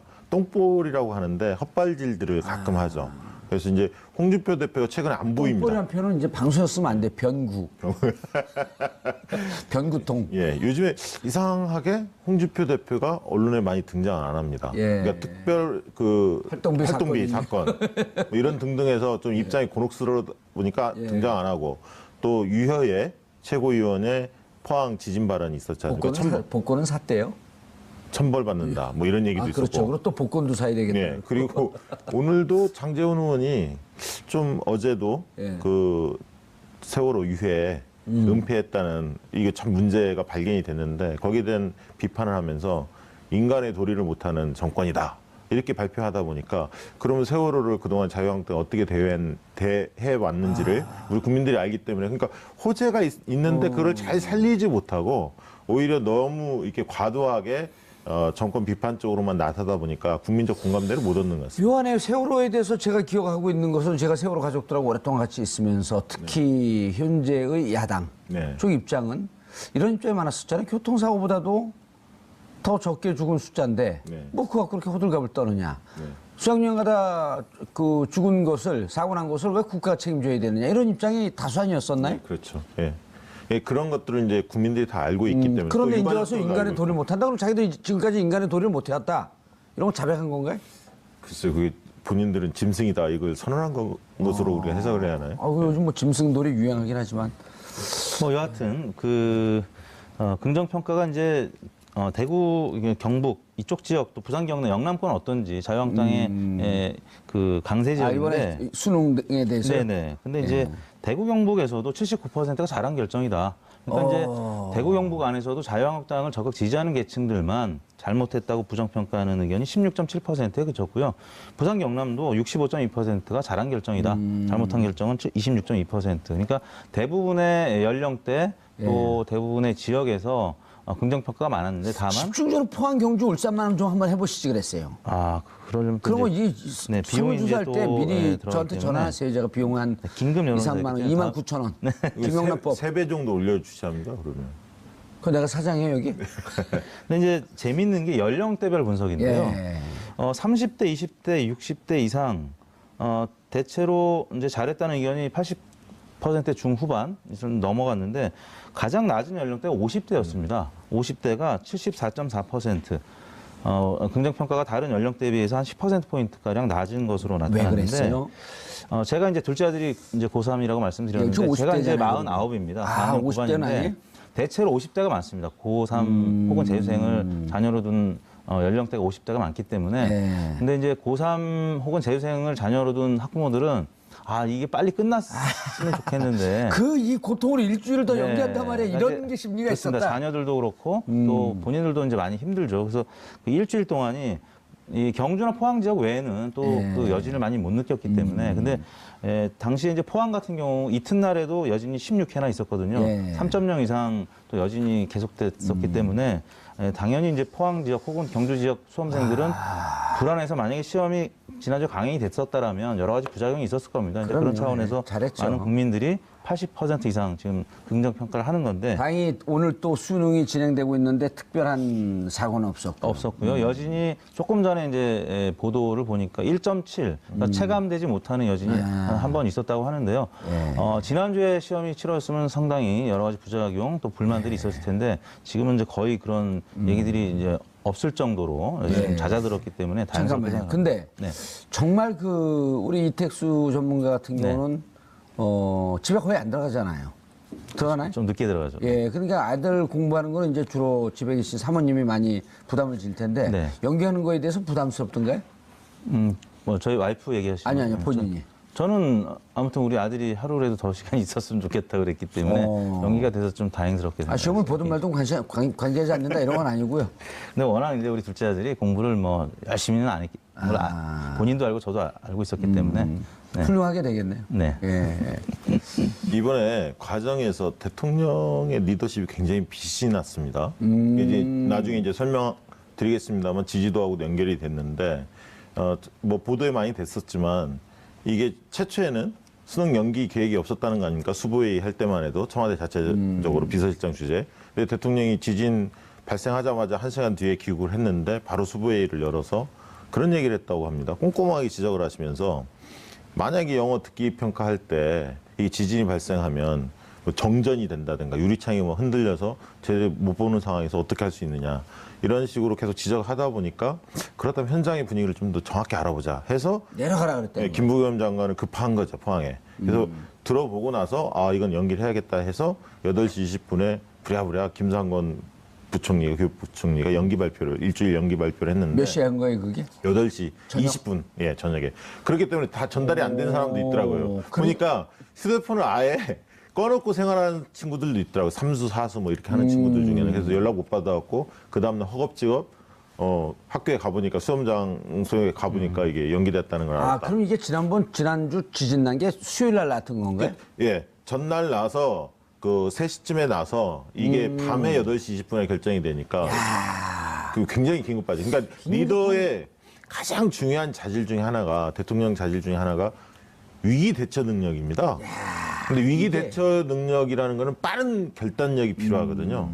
그런 측면에서 이번 과정들을 보면서 대통령이 안전이라는 문제와 공정성이라는 문제 두 가지를 굉장히 중요하게 바라본 겁니다. 안전이라는 건 어쨌든 지진 나면 중요한 거니까. 또 세월호 경험을 우리가 해보지 않았습니까? 그리고 공정해야 한다. 그러니까 대다수가 뭐 문제가 없다라도 소수가 불공정한 상황에 놓여 있으면 그거 옳지 않지 않는 거 아니냐 이런 어떤 지적들을 한 거죠. 사실. 현장에 가본 게 현장에 답이 있다라고 하는 정치권의 속설이 있잖아요. 네, 그렇죠. 그러니까 어쨌든 이번 과정에서 준비된 대통령의 모습을 보여줬다 이렇게 좀 평가하고 이 과정에서 좀 재밌는 거는 현장에 김부겸 장관 파견한 건 적절했었나요? 그렇죠. 행안부가 그 안전을 대책을 책임지니까 일단 갔고 그 안전 상황을 먼저 진단을 해야 그 수능 연기 여부에 대한 판단을 하는 거니까요. 그렇죠. 수험 장소 4개 학교가 안전한지. 그렇죠. 그게 제일 중요하니까. 그래서 두 분이 이번에 빛이 났어요. 김상곤 교육부총리하고 김부겸 장관이 빛이 났는데 김상곤 교육부총리 같은 경우는 현 정부의 정책 중에서 가장 마음에 안 드는 정책도 쭉 뽑아오면 교육 정책이 제일 높게 나왔었습니다. 그동안에. 다른 정책에 비해서 좀 불만의 강도가 좀 있었거든요. 근데 이번 과정에서 좀 존재감이 좀 드러났고요. 김부겸 장관의 경우도 본인이 대구 경북 출신 아닙니까? 예. 자기 정치적 기반이 거기 있는데 이제 그런 측면에서도 본인의 정치적 입지에도 좀 도움이 된 측면도 있어 보입니다. 이게 비교가 되네. 대통령의 7시간과 대통령의 5시간.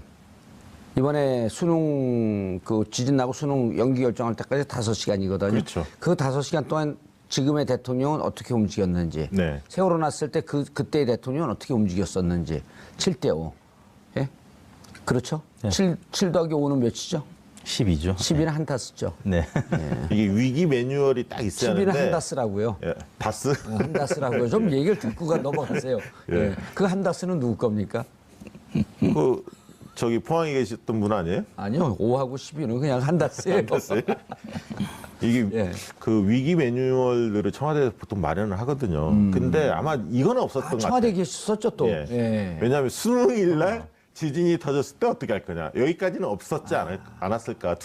굉장히 특수한 상황이기 때문에 그런 측면에서 매뉴얼이 없었을 때 이거를 리더가 빠르게 판단하는 게 굉장히 중요하다는 거예요. 아니 그런 것 때문에 우리 국민들이 5천만 국민들이 선거라고 하는 아주 엄혹한 절차를 통해서 우리가 위급할 때 어떻게 해달라고 권력을 위임하는 거 아니에요? 그렇죠. 예. 권력을 위임하는데 시술 받으면 안 되잖아요. 그렇죠. 이렇게 미리 받으시던가 그래요. 그렇죠. 늘 평상시에 평상시에, 예. 예. 지진 안 날 때. 네, 예. 그렇습니다. 알겠습니다. 다음 결과요. 네, 뭐 그러다 보니까 예. 이 자유한국당 지지층에서도 아까 오차 범위 내긴 합니다만 6%포인트 긍정평가가 높았다라는 것인데 의미가 있네요. 네, 만약에 예. 뭐 여하튼 조금이라도 부정적인 평가의 요인들이 있었다면 자유한국당 지지층이나 뭐 60대 혹은 TK 지역에서 부정평가가 뭐 오차 범위 내라도 높았을 텐데 지금 말씀드린 대로 자유한국당 지지층들조차도 6%포인트 긍정평가가 높았다는 거는 그리고 전체적으로 84%가량의 긍정평가라는 거는 뭐 상당히 높은 예. 수치라고 할 수 있겠습니다.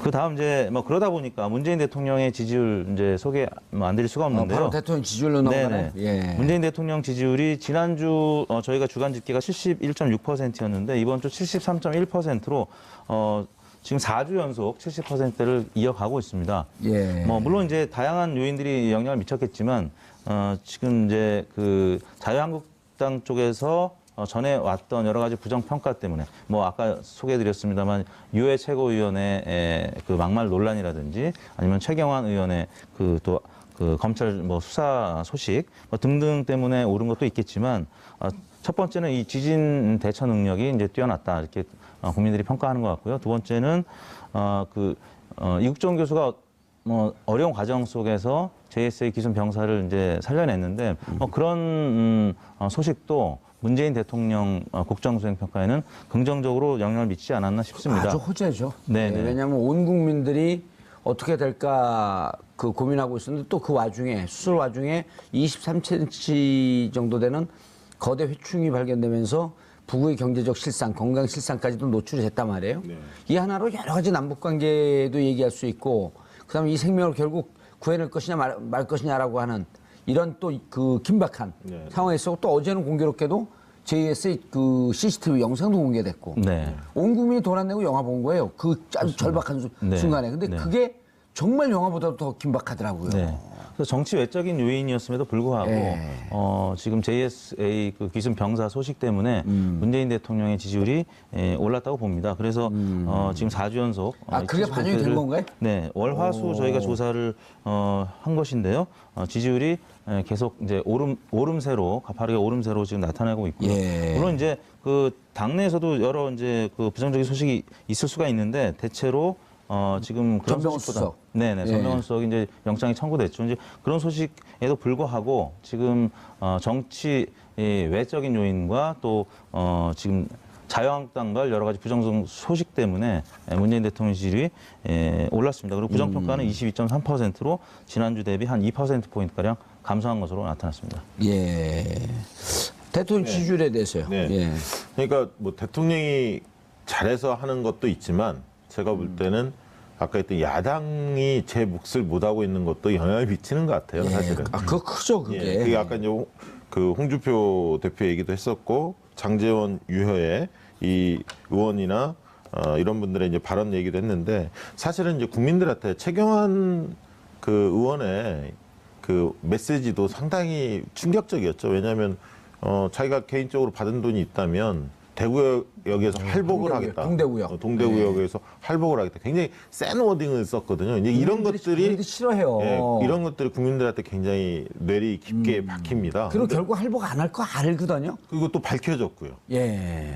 진술이 있었지 않습니까? 그래서 이게 뭐 사실에 부합하는 거 아닌가 국민들이 지금 보고 있는 거고요. 예. 이런 면들이 좀 맞물렸고 그러나 대통령 지지도 계속 고공행진을 할 건가? 저는 뭐 크게 빠질 가능성은 별로 없어 보입니다만 단기간에 어쨌든 예. 악재 요소도 좀 있었습니다. 아직 다 반영은 안 된 것 같고요. 어쨌든 전병원 전 전무수석의 구속이 될지 여부가 내일 이제 결론이 나는데 물론 이제 이게 그 다툼의 여지는 많이 있어 보입니다. 그러니까 제3자 뇌물 뇌물 명목으로 그리고 횡령 뭐 여러 가지를 걸었는데 실제 이제 그 비서관의 단독 범행이냐 아니면 실질적으로 전병헌 수석이 지시를 했거나 인지를 했거나 이 다툼이 좀 있는 것 같고 내일 어쨌든 최종적으로 결론이 난다고 하니까 물론 이 사안이 정무석에 임명된 이후에 벌어진 사안이 아니라 한 2년 전 과거의 일이기 때문에 국민들이 볼 때도 가려서 보는 측면도 좀 있는 것 같고요. 그다음에 아까 이제 그래도 세월에 만약에 불법으로 했다고 한다면 그건 벌을 받아야 되는 그건 거죠. 뭐 당연히 타격이 약간 있겠죠. 그리고 세월호 유해 은폐한 것 이 부분이 있었는데 아까 이제 자유한국당이 이 문제에 대해서 이상하게 대처하면서 대통령의 지지율로서 바로 빠지지는 않을 것 같고요. 그다음에 이제 오늘 또 박지원 대표도 전 대표도 그런 말씀을 하셨지만 홍종화 장관을 임명하면서 대통령이 좀 메시지를 남겼지 않습니까? 국회에서 좀 논란이 됐던 사람들이 오히려 일을 잘한다. 뭐 이런 말씀을 하시다 보니까 그건 좀 적절치 않은 것 같고요. 그런 건 좀 안 했으면 좋겠어요. 예, 그러다 보니까 좀 갑론을박 하면서 좀 빌미를 좀 주지 않았나. 오히려 국회에서 이렇게 논란이 됐고 네. 그다음에 많은 분들이 청문회에서 문제 제기를 했기 때문에 그런 것을 잊지 말고 조금 더 신중하게 열심히 잘했으면 좋겠다. 이렇게 됐으면 훨씬 더 신뢰가 쌓였을 텐데. 예. 맞습니다. 그런 부분이 좀 아쉽더라고요. 네, 좀 아쉽습니다. 예. 그럼에도 불구하고 아무튼 195일 만에 정부 그 1기 조각이 이제 마무리가 됐다는 195일 이요? 예, 예. 소식이 있었기 때문에 그 조각 소식은 긍정 평가를 미쳤다고 보는데요. 같은 날 이제 아무튼 그 홍준표 대표의 검찰 특활비 관련된 의혹 제기 이 소식 때문에 좀 이 부분도 문재인 대통령 지지율에는 긍정적으로 영향을 미친 것이거든요. 그러니까 한국당의 여러 가지 악재들이 예. 지금 계속적으로 문재인 대통령에는 좀 도움이 되고 있습니다. 그다음에 저는 고위공직자들 칠 때 인선 기준을 강화해서 지금 발표하지 않았습니까? 그 성폭행과 성폭력과 관련된 범죄들 그리고 음주운전 이거를 이제 5대 비리에 추가해서 좀 더 기준을 강화했는데요. 이 발표하는 과정에서 기존에 이제 충족되지 못한 분들도 사실은 임명이 많이 됐지 않습니까? 사실 그리고 이 부분에 대해서 좀 더 언급을 좀 해줬으면 그리고 시기가 곧바로 그 다음날 하다 보니까 약간의 좀 논란이 좀 있는 것 같아요. 그래서 조금 더 그 어떤 인선 문제에 대해서 대통령의 생각 또 청와대 입장 이런 부분들이 솔직 담백하게 좀 더 전달됐으면 하는 아쉬움이 좀 있었습니다. 알겠습니다. 다음 정당 지지율 들어가나요? 네. 민주당 지지율이 0.5%포인트 오른 51.8%를 기록했습니다. 예. 문재인 대통령 지지율과 함께 동반 상승을 상승하고 했고요. 있고요. 네, 자유한국당 지지율은 1.6%포인트 빠진 16.7%를 기록했습니다. 역시 계속 언급되는 부분이지만 유여의 최고위원회 막말 파문 논란이 주초에 계속 포털 사이트, SNS를 통해서 많은 비판이 이어졌기 때문이고 또 최경환 의원과 관련된 검찰 수사 소식, 또 홍준표 대표의 특활비 논란 등이 영향을 미쳐서 지지율이 지난주에 이어서 지금 상승세를 이어가지 못하고 하락세가 2주째 이어지고 있습니다. 그다음에 정의당 지지율인데요. 1.9%포인트 오른 6.9%를 기록했습니다. 그다음에 바른정당이 5.6%, 국민의당이 지금 계속 최저치를 향해 가고 있는데요. 4.4%. 지난주가 4.9%가 최저치 타이 기록이었었는데 그보다도 0.5%포인트 빠진 수치를 기록했습니다. 최저치 그럼 최고 기록인가요? 그렇습니다. 지난주가 4.9%가 타이 기록이었거든요. 국민의당이 평창 올림픽을 앞두고 그 기록을 많이 갱신하고 있네요. 네. 어제 이제 끝장 토론이 있었는데 뭐 끝장을 내지 못하고 지금 그냥 미봉책으로만 덮은 상태고요. 여전히 당이 이제 깨어질 위기에 지금 처해 있기 때문에 지지율이 계속 빠지고 있는 것 같고요. 정의당은 김종대 의원 파문이 있었음에도 불구하고 지금 이제 홍종학 의원에 대해서 이른바 정의당 데스노트 이번에는 이제 홍종학 의원에 대해서는 이제 찬성 입장을 나타내면서 문재인 정부가 드디어 일기가 조각이 마무리될 수 있는데 좀 기여를 했죠. 그래서 정의당에 대해서는 좀 긍정평가가 김종대 의원 파문에도 불구하고 지금 좀 있었던 것 같습니다. 그래서 김종대 의원 파문은 반영이 안 된 거죠, 지금? 반영이 안 됐다고 해야지, 어제부터니까. 네, 현재까지는 반영이 뭐 크게 되지는 않은 것 같습니다. 네, 아직 조금 더 지켜봐야 할 것 같은데. 김종대 의원도 액면 내용을 또 파고 들어가 보면 이국종 교수를 비판한 게 아니고 네. 일반론을 얘기한 건데 그것을 네티즌들이 싹물 붙인 것처럼 보여요. 근데 그 발언을 들어보면 예. 그거는 약간 빌미를 준 측면이 있죠. 워딩 자체가 조금 문제가 있죠. 그런데 우리가 평상시에 또 그 김종대 교수의 이렇게 자유분 마음을 잘 알잖아요. 그리고 너무 이렇게 막 이 기사가 좋은 기사고 훈훈한 기사임에도 불구하고 인권에 대해서도 한번 생각하라 이런 쪽으로 좀 좋게 받아들여야 되는데. 예. 근데 이제 정의당이 좀 묘한 게요. 좀 호재가 있으면 호사다마라고 꼭 악재가 되게 터져요. 지난번에도 심상정 그 전 대표께서 우리은행 채용 비리 이걸 폭로하지 않았습니까? 예. 법정에서. 그래서 이제 금융권들도 채용 비리에 대해서 사실은 이제 수사가 전면화됐는데요. 예. 그런 뭐 성과들이 좀 있으면 이런 건이 꼭 한번 터집니다. 과거에 메갈리아 논쟁도 마찬가지고 좀 좋았다가 좀 꺼지고 그래서 좀 상승세를 크게 이어가지는 못했는데 앞으로 좀 정의당이 조금 더 국민적 지지를 획득하려면 한 10% 좀 넘었으면 좋겠어요. 그러려면 의원들도 좀 잘해갖고 정의당 당원들이 조금 더 적극적으로 좀 그 활동을 해야 하는데 그런 게 그렇게 눈에 잘 보여지지는 않는 것 같습니다. 민주당에서 정의당으로 몇 명 좀 이렇게 그 입당을 했으면 좋겠어요, 의원들이. 그건 구태 아닙니까? 왜요? 정의당 좋아하는 사람들이 있거든요. 아니 그 꼬주고 막 이런 게 민의에 왜곡되는 거 아니에요? 정청래 의원 이런 분들은 좋아하잖아요, 정의당. 물어보셨습니까? 정의당에서 싫어한다, 진짜. 아 그래요?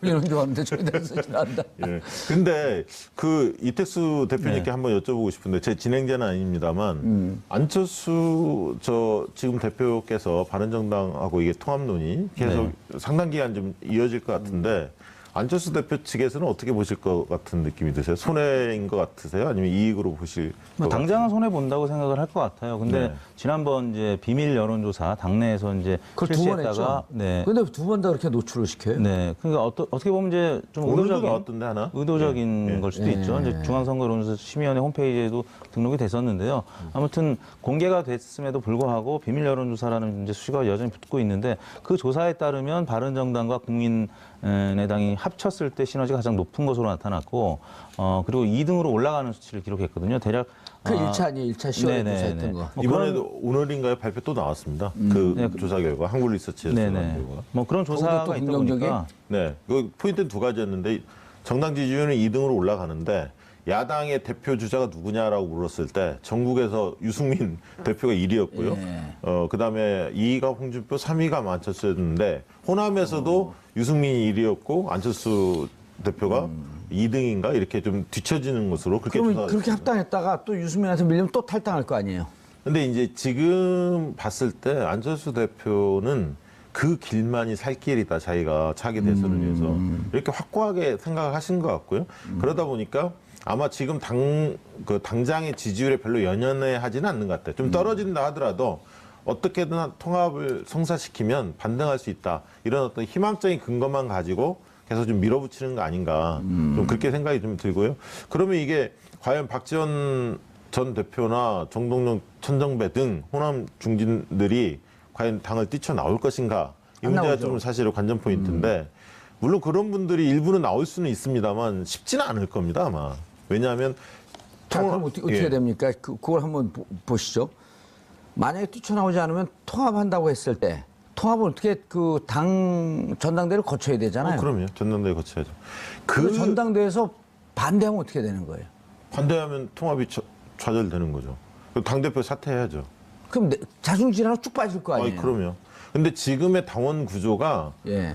통합적으로 조금 흐를 가능성도 있습니다. 왜냐하면 지금 그 당원의 상당수는 또 안철수 대표를 지지하는 분들이 꽤 많거든요. 그러니까 지난번 당대표 선거에서도 안철수 대표가 승리하지 않았습니까? 50몇 %인가 지지를 받았는데요.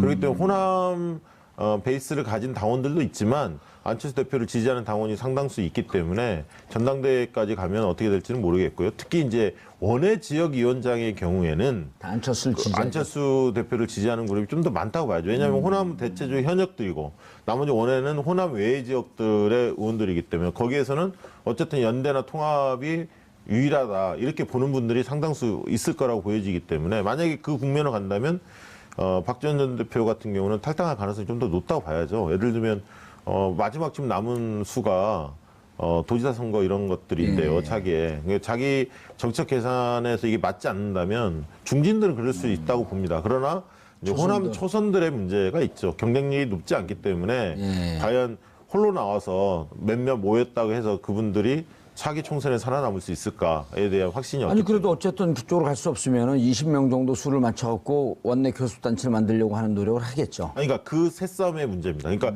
이 뭐 평화 개혁 세력 이 그룹이 20명 과연 20명 가깝게 모을 수가 있느냐 이게 이제 1차 관전 포인트겠죠. 그게 힘이 있다 가능성이 있다라고 보여진다면 통합 추진하는 속도도 좀 제어가 될 거고 이분들도 얼마든지 이제 내 뜻을 이제 이해하겠죠. 몇 명 당원이 민주당 의원이 입당했으면 좋겠다는 게. 그 과거에 DJP 연대할 때 몇몇 그 국민회의의 의원들이 그 JP 쪽에 그 정당에 가지 않았습니까? 4명인가 백이선 의원도 기억이 나고 그렇죠. 몇 명 있었지 않습니까? 이른바 꼬주기. 예. 그 성공했잖아요. 근데 그 당시는 몰라서 지금은 시대가 좀 바뀌었지 않습니까? 예.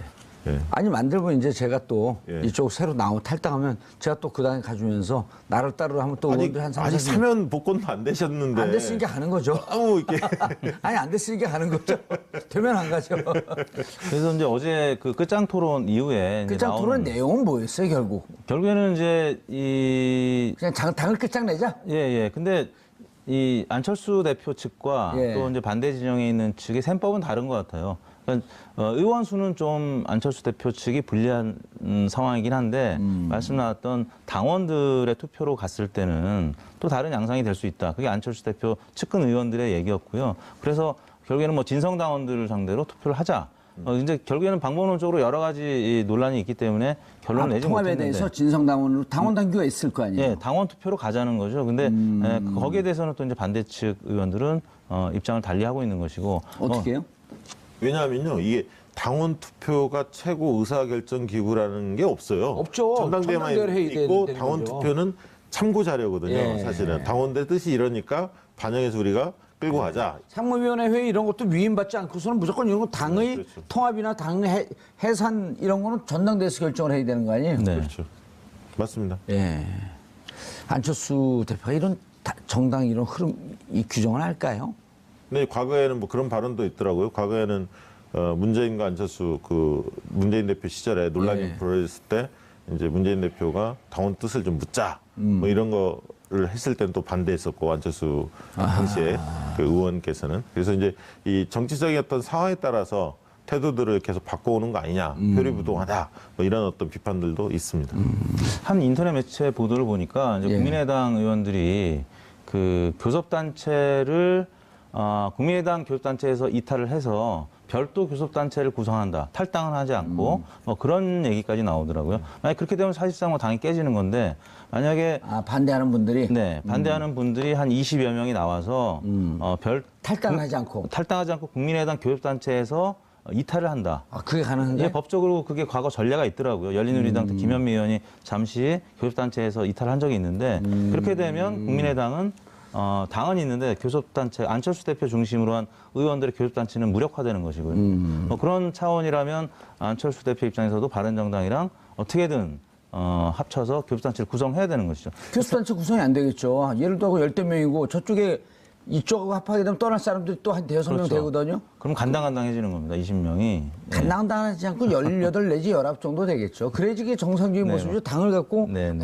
국민이 위임한 정당인데 이렇게 저렇게 그 뭐 주물럭 무슨 쿵떡을 만드는 것도 아니고. 근데 이제 사실은 그 박지원 전 대표나 예. 정동영 의원이 의구심을 갖는 거는 단순히 바른정당까지만 하는 게 아니라 자유한국당이죠. 자유한국당을 노리고 있는 거 아니냐. 그렇죠. 그래서 보수대연합의 길로 가는 거 아니냐. 예, 이렇게 이제 민자당 하자는 거 아니죠. 예, 의구심을 갖고 있기 때문에 그런 부분에 대한 뉘앙스가 몇 가지 징후들이 나타나고 있기 때문에 이 부분은 절대 안 된다 이렇게 결사 반대하는 것으로 보여집니다. 예. 그 지점에서 이제 YS의 3당 합당 방식이냐 아니면 DJP 연합이냐 그 논란이 어제 그 끝장 토론 내에서 많은 얘기가 있었다고 하더라고요.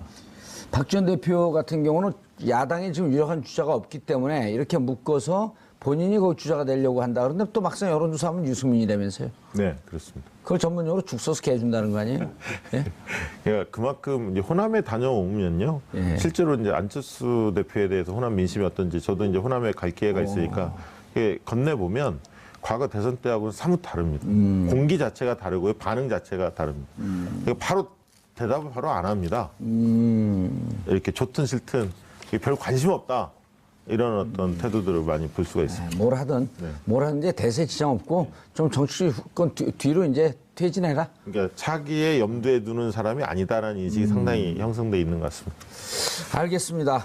여론조사 결과 뭐 더 얘기할 건 없죠. 국민의당 지지율이 지금 호남에서 보니까 10.1%거든요, 이번 예. 주에.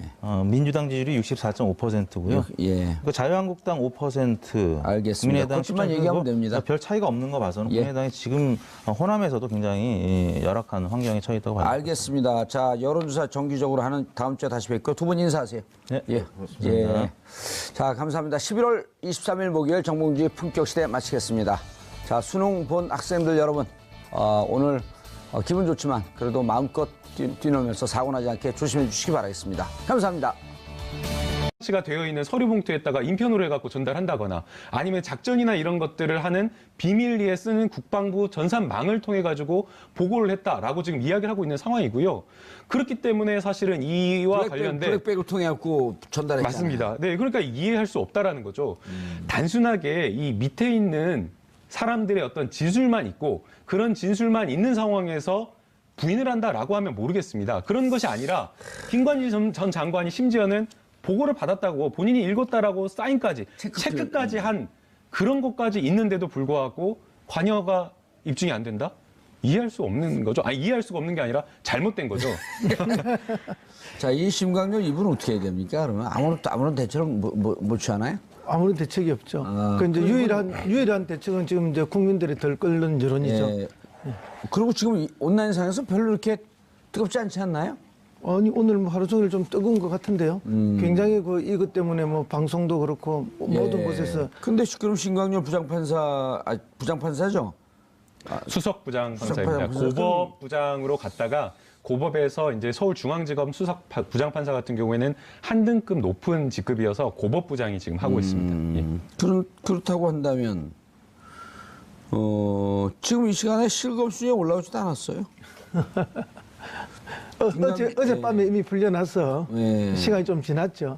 그런데 이제 어쨌든 뭐 이 사건은 굉장히 당혹스럽고 방금 말씀하신 것처럼 이 김관진 전 장관 안보실장이 구속이 돼야만 또 추가적인 조사를 통해서 그다음에 김태효 전략기획비서관과의 연결고리를 찾아내는 건데 사실상 그러면 지금 법원이 그 수사를 가로막은 이런 형국이 되어버렸거든요.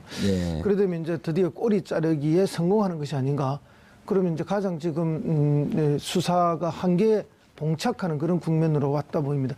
그럼 검찰청 입장에서는 다시 구속영장을 청구할 수도 없는 것이고 뭐 할 수는 있겠지만 어떤 뭐 변화된 또 영장 내용을 만들어낼 수도 없는 것이고 굉장히 난감한 순간이다 이렇게 보입니다. 김남국 변호사님 네. 군대 갔다 오셨어요? 예, 갔다 왔습니다. 병장 만기 전역입니다. 병장이죠? 네. 예를 들어 병장이 구속이 돼요. 무슨 군대 일로. 그럼 병장은 자기 자의적으로 해갖고 병장 구속되고 상병 구속되고 일병 구속되고 이병 구속되고 다 구속이 돼요. 어떠한 그 집단적 잘못된 행위 때문에 그럼 누군가 명령을 받았을 거 아니에요. 예, 맞습니다. 병장이 명령 내렸고 저기 그 뭡니까 휴전선 군사병사 북으로 총 쏘라고 이렇게 명령 내릴 수 있어요? 불가능하죠. 불가능하죠. 그 병 상호 간에는 군을 대상으로 민간인을 대상으로 해서 사이버 심리전을 해라. 종북 좌파라고 댓글 달아라. 이걸 병장이 할 수 있어요? 할 수가 없는 거죠. 완스타가 할 수 있어요? 국방부 장관의 지시가 있어야지 하는 거 아니에요, 이게? 이게 사실은 이게 어마어마한 일이지 않습니까? 국방부 장관이 지시할 수 있어요, 이거를? 국방부 대통령이 안 장관도 나서면 안 되는 거 아니에요? 예, 맞죠. 그러니까 네? 국방부 장관도 이것을 하기가 쉽지가 않은 거죠. 유엔 왜냐하면 사무총장이 나서서 이거 합니까? 만약 국방부 장관, 사실 국방부 장관 신분은 군인이 아닙니다. 그렇죠. 예, 만약에 이 국방부 장관이 이런 지시를 예. 군대에다 내렸다라고 한다면 합참의장이라든가 각 참모총장이 난리가 나는 거 아니겠습니까? 그런데 이것을 합참의장이나 해당 육군의 참모총장을 뛰어넘어가지고 보고라인을 보게 되면 청와대를 직보하고 청와대 지시를 받았다라는 것을 보게 되면 이것은 청와대의 직접적인 어떤 개입이 있다라고 볼 수밖에 없는 것이고요. 사실은 이런 사이버 심리전단이라고 하는 것은 북한을 상대로 하는 어떤 그런 어떤 심리전 활동인데 도대체 이것을 왜 청와대에서 관리하고 회의하고 지시하고 이해할 수 없는 거지 않습니까? 그거 자체로 문제가 있다라고 봐야 되는 것이고요. 그 과정 보고라인 속에 김관진 전 장관이 있다라고 한다면 그거 자체로 사실은 범죄의 혐의의 소명이 굉장히 높게 됐다라고 봐야 되는 겁니다. 김태호 못 부르겠죠. 이제 이렇게 되면 부를까요? 네, 김태호 전 비서관을 당연히 불러야 되죠. 왜냐하면 근데 이제 김태호도 이제 오리발렘일 거 아니에요? 그렇죠. 청와대에서 연결고리는 김태호 비서관 아닙니까? 물론 이제 국방부 장관으로 있을 때는 연결고리가 명확했을 거고요. 그다음에 다시 이제 안보실장으로 들어갔을 때는 한 공간에서 같이 협의하면서 했을 거 아닙니까? 그렇기 때문에 김태호와 김관진의 이 연결고리를 대외전략기획관이요? 찾아내는 거 이 자체가 사실은 이제 청와대가 몸통이라는 것을 밝히는 것이고 그 몸통의 최상층에 이명박 전 대통령이 있다는 걸 밝혀내는 것이죠. 그래서 뭐 지난번에도 말씀드렸지만은 어쨌든 이렇게 그 사이버 사령부의 그 국무원 숫자를 70몇 명을 늘리는 이 문제와 관련해서 2번이나 대통령의 지시사항이라는 걸 강조하는 문서가 나오지 않습니까? 그럼 100% 청와대의 개입이죠. 그리고 그의 최종 지시자는 이명박 대통령이지만은 실행자, 그 실행자가 구체적으로 누구겠느냐 했을 때는 김태호 전략기획비서관이기 때문에. 그렇죠. 그리고 김태호가 김관진을 통해서 김관진이 옥동이나 연적을 통해서 그다음 이태하로 내려가는 이 고리인데 이제 이게 끊겼다고 봐야 되나요? 끊길 가능성이 높다고 봐야 되는 거죠. 뭐 그렇다고 해서 완전히 끊긴 건 아닌데, 근데 불구속 상태에서 재판을 한다면은 이게 뭐 끊어진다고 봐야 안 되겠습니까? 이게 사실은 그 김관진 전 장관 같은 경우에는 이명박 전 대통령으로 이어지는 그 수사의 그 연결 지점이기 때문에 저는 검찰에서 힘들다라고 생각을 하더라도 그리고 부른다. 여러 가지 부담이 있다고 하더라도 김태호를 불러서 수사를 해야 된다고 생각이 되고요. 아마 뭐 여러 가지 다 부인을 할 것으로 생각이 됩니다. 특히나 뭐 이명박 전 대통령의 굉장한 뭐 신복이고 측근이라고 지금 불리는 사람이기 때문에 부인을 한다고 하더라도 불러야 되고, 만약 유의미한 어떤 진술을 얻을 수 없다라고 한다면 지금까지 검찰에게 이 범죄 혐의와 관련된 소상한 어떤 진술, 유리한 진술을 해준 사람들을 다시 한번 불러가지고 더 구체적인 어떤 진술을 또 끌어내는 게 필요하다고 보이고요.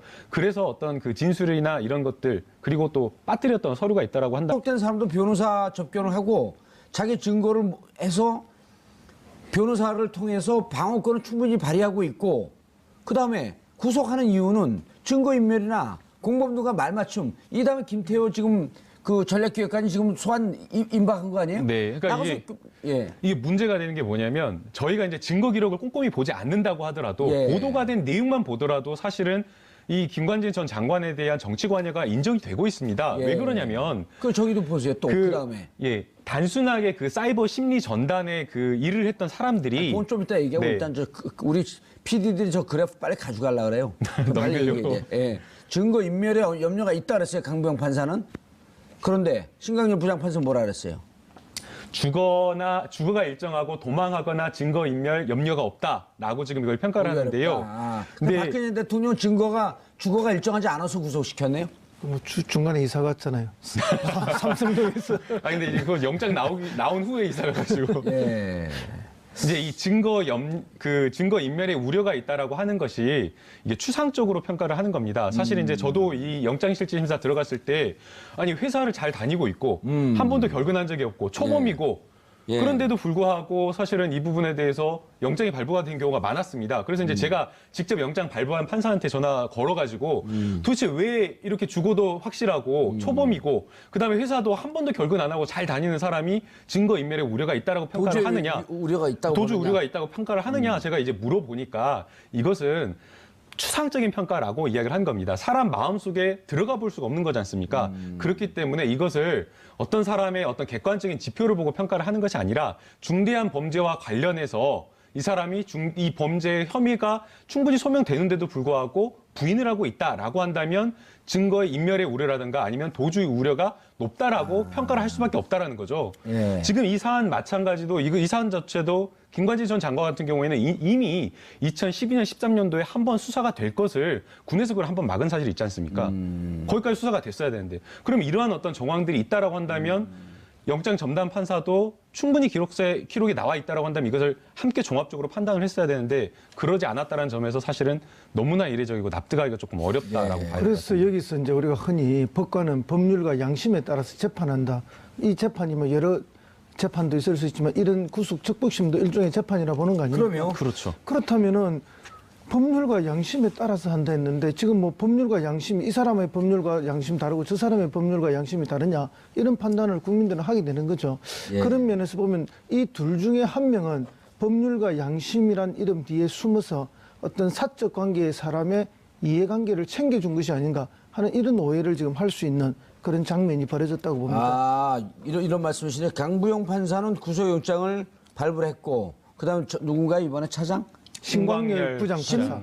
심광열 부장판사. 이 둘 중에 하나는 누구는 맞고 누구는 틀리다. 누구는 법과 양심에 의해서 했고, 누구는 법과 양심에 의해서 하지 않았다라고 이렇게 볼 수 있다. 그렇게 의심을 지금 우리가 의심할 할 수밖에 수밖에 없죠. 없죠. 신광열 부장판사 부장판사인가요? 뭐 저는 이제 그분에 대한 의심을 좀 더 할 수밖에 없는 상황인데요. 의심 안 해도 돼요. 일단 신광열 부장판사 이력에 대해서 말씀해 주시죠. 어쨌든 이분이 이제 우병우 전 수석하고 이 고향도 봉화로 갔고 또 뭐 대학도 동기고 대구 뭐 서울대 법대 나온 연수원도 동기고 이렇다 하니까 어허. 그런 이제 사적 인간관계가 어째 이 사건에 영향을 혹시 미친 것은 아닌가 하는 그런 이제 의심을 우리가 갖게 되는 거죠. 왜냐하면은 영장 전담 판사하고 똑같은 사항을 놓고 정다른 180도 해석을 내렸고 또 그 중간에 뭐 어떤 사정의 변경이 없지 않았습니까? 예. 그런 면에서 보면 둘 중에 한 명의 판단은 잘못됐다. 이렇게 본다면은 지금 대부분의 국민들은 후자인 신광열 부장판사의 판단에 더 의심의 눈초리를 보낼 수밖에 없다. 그에 대해서 이제 송영길 민주당 국회의원이 강하게 질타를 했죠. 그래서 이 사법제도 내에 국민 참여의 기회가 주어지는 것이 맞다. 이 지나친 재량권을 발휘한 게 아닌가 하는 그런 의심을 지금 받고 있습니다. 김명수 대법원장 임명하고 그랬을 때는 이게 만약에 이걸 어느 국민이 이해할까요? 강부영 부장판사와 신강렬 둘 중에 하나는 뭔가 지금 법원의 일관성이 깨진 거 아니에요? 그렇습니다. 물론 이제 사안을 바라보는 게 사람마다 다를 수는 있지만 이렇게 180 아니, 지 개인적인 견해로 판단하는 게 아니에요. 법과 양심에 의해서. 그럼 이제 문제는 뒤에 양심이죠. 앞에 법은 똑같은 법인데, 근데 이 법을 해석하는 것도 지금 180도로 달라는 거 아닙니까? 한 사람은 범죄 행위가 인정된다 했는데, 한 사람은 다툼의 소지가 있다 했고, 한 사람은 자기의 양심과 뭐 추상적 판단에 의해서 증거인멸이나 도망갈 그렇죠, 우려가 염려가 있다. 염려가 있다고 했고 없다고 했으니까, 그럼 국민은 도대체 누구의 말을 믿어야 되느냐? 이제 누가 과연 더 심리를 충실하게 했는가를 보면요. 사실은 영장실질심사 같은 경우에는 계속해서 영장 전담 판사가 이 범죄 사실과 관련해서 피의자에게 계속해서 물어봅니다. 그래서 충분하게 답변을 끌어내는 거고요. 이 구속적부심과 같은 경우에는 그냥 신청서를 제출을 하면 특별한 다른 어떤 별도의 심리를 하지 않고 서류만 기록만 가지고 판단을 한다라는 겁니다. 그렇다라고 한다면 똑같은 거기에다가 더해놓고 진술, 피의자가 어떻게 답변을 하고 있는지 그 답변 태도를 면대면으로 보고 답변을 듣고 심리를 하는 것과 누가 더 심리를 충실하게 할 수 있는지 그걸 생각해 봤을 누가 더 때는 충실할 것 같아요? 저는 영장 전담 판사가 강부영 판사가 훨씬 더 정확하지 않았나라는 생각이 들고요. 그리고 서울중앙지법이나 이미 뭐 한 10여 년 전부터 영장을 발부를 할 때 영장 발부 기준 자체가 굉장히 까다롭습니다. 그래서 지금 우병우 같은 경우에는 이미 지금 우병우 전 민정수석 같은 경우에는 2번이나 영장을 청구했는데도 불구하고 뭐 국민적인 국민 여론이나 되어 있는 서울 시민을 위한 정직하고 알찬 프로그램 11월 23일 목요일 정몽주 품격시대 첫 번째 주제는 김관진 석방입니다. 함께 하실 두 분 모셨습니다. 허성무 전 청와대 비서관. 그래서 어디 교수시죠? 예, 지금 경남대학의 초빙 교수로 있습니다. 경남대학교 초빙 교수. 훌륭하신 분이네요. 예. 인사하시죠. 예, 반갑습니다. 하승입니다. 김남국 변호사 오래간만에 자리하셨습니다. 네, 안녕하세요. 김남국 변호사입니다. 자, 시청자 여러분들께서도 샵5400 샵5400으로 다양한 의견 문자로 보내주시기 바라겠습니다. 페이스북 라이브로도 시청하실 수 있습니다. 자, 허성무 비서관님. 좋은 소식 먼저 전할까요? 나쁜 소식 먼저 전할까요? 원래 나쁜 게 빨리 가는 게 나쁜 좋죠. 거는 김관진 석방. 좋은 소식은요? 좋은 소식은 아무 탈 없이 수능이 잘 치러졌다. 그렇죠. 지진이 지금 예. 발생하지 지금 거의 뭐 않고. 끝나가는 중이죠. 예. 그래서 가장 지진이 날까봐 마음 졸인 분이 누군지 아세요? 지진 날까 마음 졸인 분요? 예, 지진이 씨. 탤런트 지진이 씨 아시죠? 네, 그분이 알고 하루 종일 자기 이름 때문에 이렇게 마음 졸인 적이 처음이라고. 진희 씨 제가 대신 사죄드립니다. 이런 개그를 아재 개그라 그러지. 그렇죠. 예.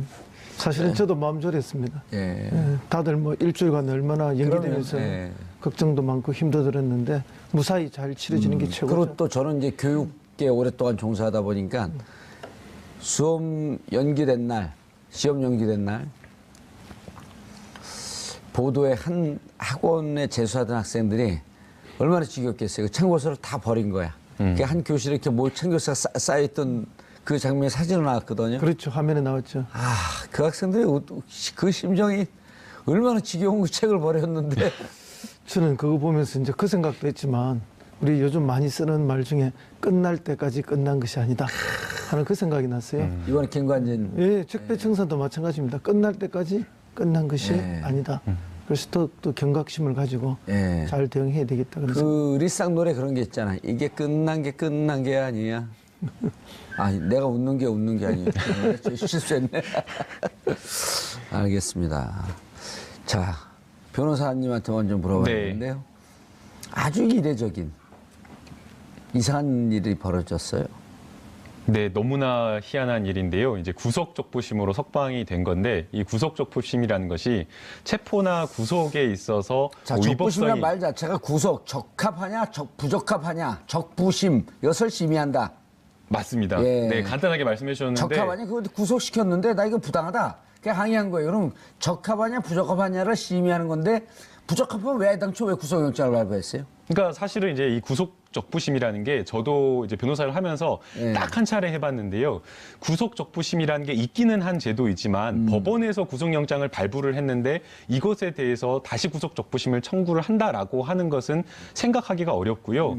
그래서 이제 이것을 신청해달라라고 어떤 피고인들이나 이런 분들이 어디서 이제 주워 들으셔가지고 알고 이거를 신청해달라라고 하면 특별한 정말 사정 변경이 없으면 안 된다라고 설명을 드리고 괜히 했다가는 오히려 재판부에게 안 좋은 인상만 줄 수 있기 때문에 하지 않는 게 좋다라고 이야기를 합니다. 사정 변경이라 하면 어떤 일이 네, 있죠? 여기서 말하는 사정 변경이라고 하는 것은 뭐 피해자가 있는 사건이라고 한다면 피해자와 원만하게 합의가 되어서 합의서 제출이 되었다라던가 아니면 합의가 진행 중이어서 피해자가 처벌을 원치 않는다는 탄원서를 제출했던가 아니면 공범이 있는데 본인보다 훨씬 더 적극적으로 가담한 공범에 대한 구속영장이 발부가 안 되고 본인만 먼저 구속된 경우 이런 경우 그렇죠. 이런 경우에 형평성에 어긋나기 때문에 이러한 어떤 특별한 사정이 있는 경우에 구속적부심을 신청을 하는데 이 김관진 전 장관 같은 경우에는 전혀 특별한 사정이 없음에도 불구하고 그냥 이 법리적인 부분 그냥 기존에 했던 구속영장 실질심사에서 했던 이야기를 되풀이했을 뿐인데도 불구하고 법원의 판단이 완전히 180도 달라졌기 때문에 굉장히 조금 이례적으로 봐야 될 것 같습니다. 구속영장 발부한 그 판사와 적부심을 심의한 판사는 다른 판사죠? 예, 다른 판사입니다. 예. 영장 실질 심사를 담당했던 판사는 영장 전담을 한 판사이고요. 이번에 이제 구속적부심을 심사한 판사는 물론 이제 이 판사도 역시 마찬가지로 신광열 판사도 2010년경에 서울중앙지방법원에서 영장 전담 판사를 한 경력은 있습니다. 그러나 이제 똑같은 그 증거를 놓고 똑같은 증거 기록을 놓고 나오네요. 우리 CG가 나오네요. 네. 지금 이제 설명해 주시죠. 강부영 영장 전담 판사는 주요 혐의의 정치 관여가 소명이 된다라고 이야기를 한 겁니다. 그런데 신광열 부장판사 같은 경우에는 범죄 성립 여부에 대해서 다툼이 있다. 그러니까 피고인의 방어권을 위해서 석방해야 된다라고 이야기를 했는데 범죄 성립 여부에 대해서 다툼이 있다라고 하는 것은 본인이 그냥 증거 기록을 봤을 때에는 이게 유죄인지 모르겠다. 유죄 심증이 확실하지 않다. 지금 이렇게 지금 표현을 하고 있는 거기 때문에 사실은 영장을 발부한 판사와 똑같은 증거 기록을 보고 완전히 다른 판단을 지금 하고 있는 거라고 봐야 될 것 같습니다. 예, 우리 PD들은 뭐가 급해 저렇게. 예? 지금 설명하고 있는데 그걸 지워버리면 어떻게 하라는 거예요? 지금 저런 분들 수능 들어가면 빵점이에요. 예, 계속 얘기하시죠. 네, 그러니까 다시 한번 설명을 드리면 예. 범죄 성립 여부에 대해서 다툼의 여지가 있다라고 지금 이야기를 하고 있지 않습니까? 예. 그렇기 때문에 영장이 발부가 되려면 기본적으로 범죄 혐의에 대해서 어느 정도 소명이 돼야 되는데 거기에 대해서 나는 그 검찰의 소명을 받아들일 수 없다라고 지금 이야기를 하고 있는 거거든요. 그리고 그다음에 방어권 보장할 필요가 있다. 그럼 신강렬 부장판사에게 물어봐야겠어요. 그럼 구속된 사람은 다 방어권이 보장이 안 되는 건가요? 말이 안 되는 거죠. 말이 안 되는 거죠. 아니 하면 그런 것들을 다시 한번 재정비를 해서 김관진 전 장관에 대한 영장을 다시 한번 좀 청구하는 게 필요해 보입니다. 다른 증거 찾아야 되잖아요. 그러려면. 제일 강력한 거는 이제 서류 증거인데요. 근데 이제 어쨌든 이 건으로 네. 그 형법을 보게 되면 같은 동일한 건으로는 재청구를 못 한다 이렇게 되어 있거든요. 아니 이제 다시 이제 똑같은 건을 못 하는 게 아니라 그냥 이제 똑같은 그것만으로는 안 되는 거고 새롭게 이제 수사를 해가지고 추가적인 증거나 이런 것들이 있으면 영장을 재청구를 할 수가 있습니다. 김관진 장관도 돈을 먹었을 텐데 그렇죠? 저 그 특활비를 안 받았을까요?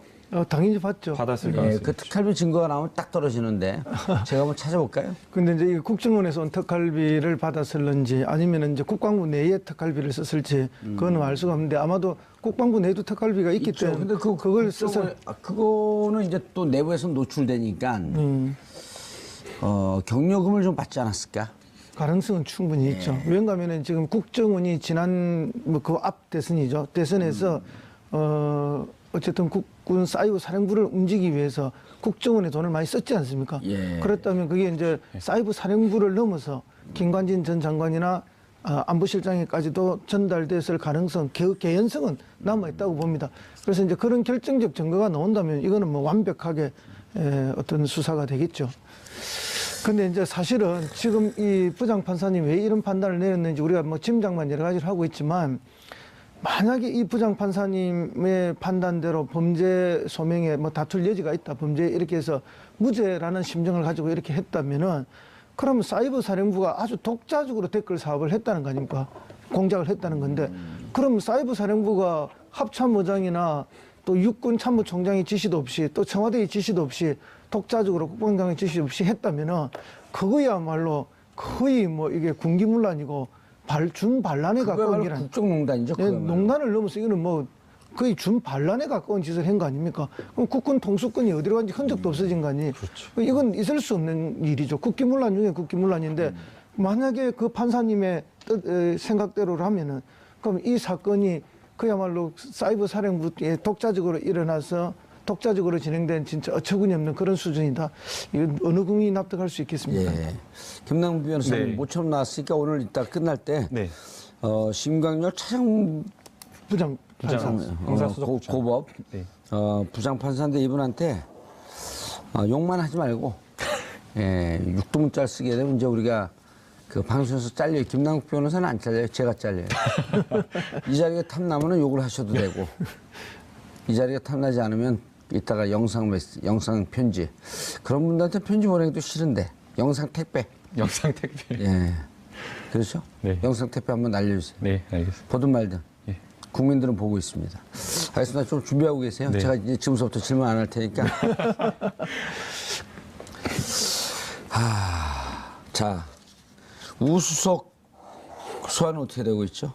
우수석 소환 지금 준비가 하려면은 뭐 굉장히 검찰이 철저하게 준비를 해야 되지 않겠습니까?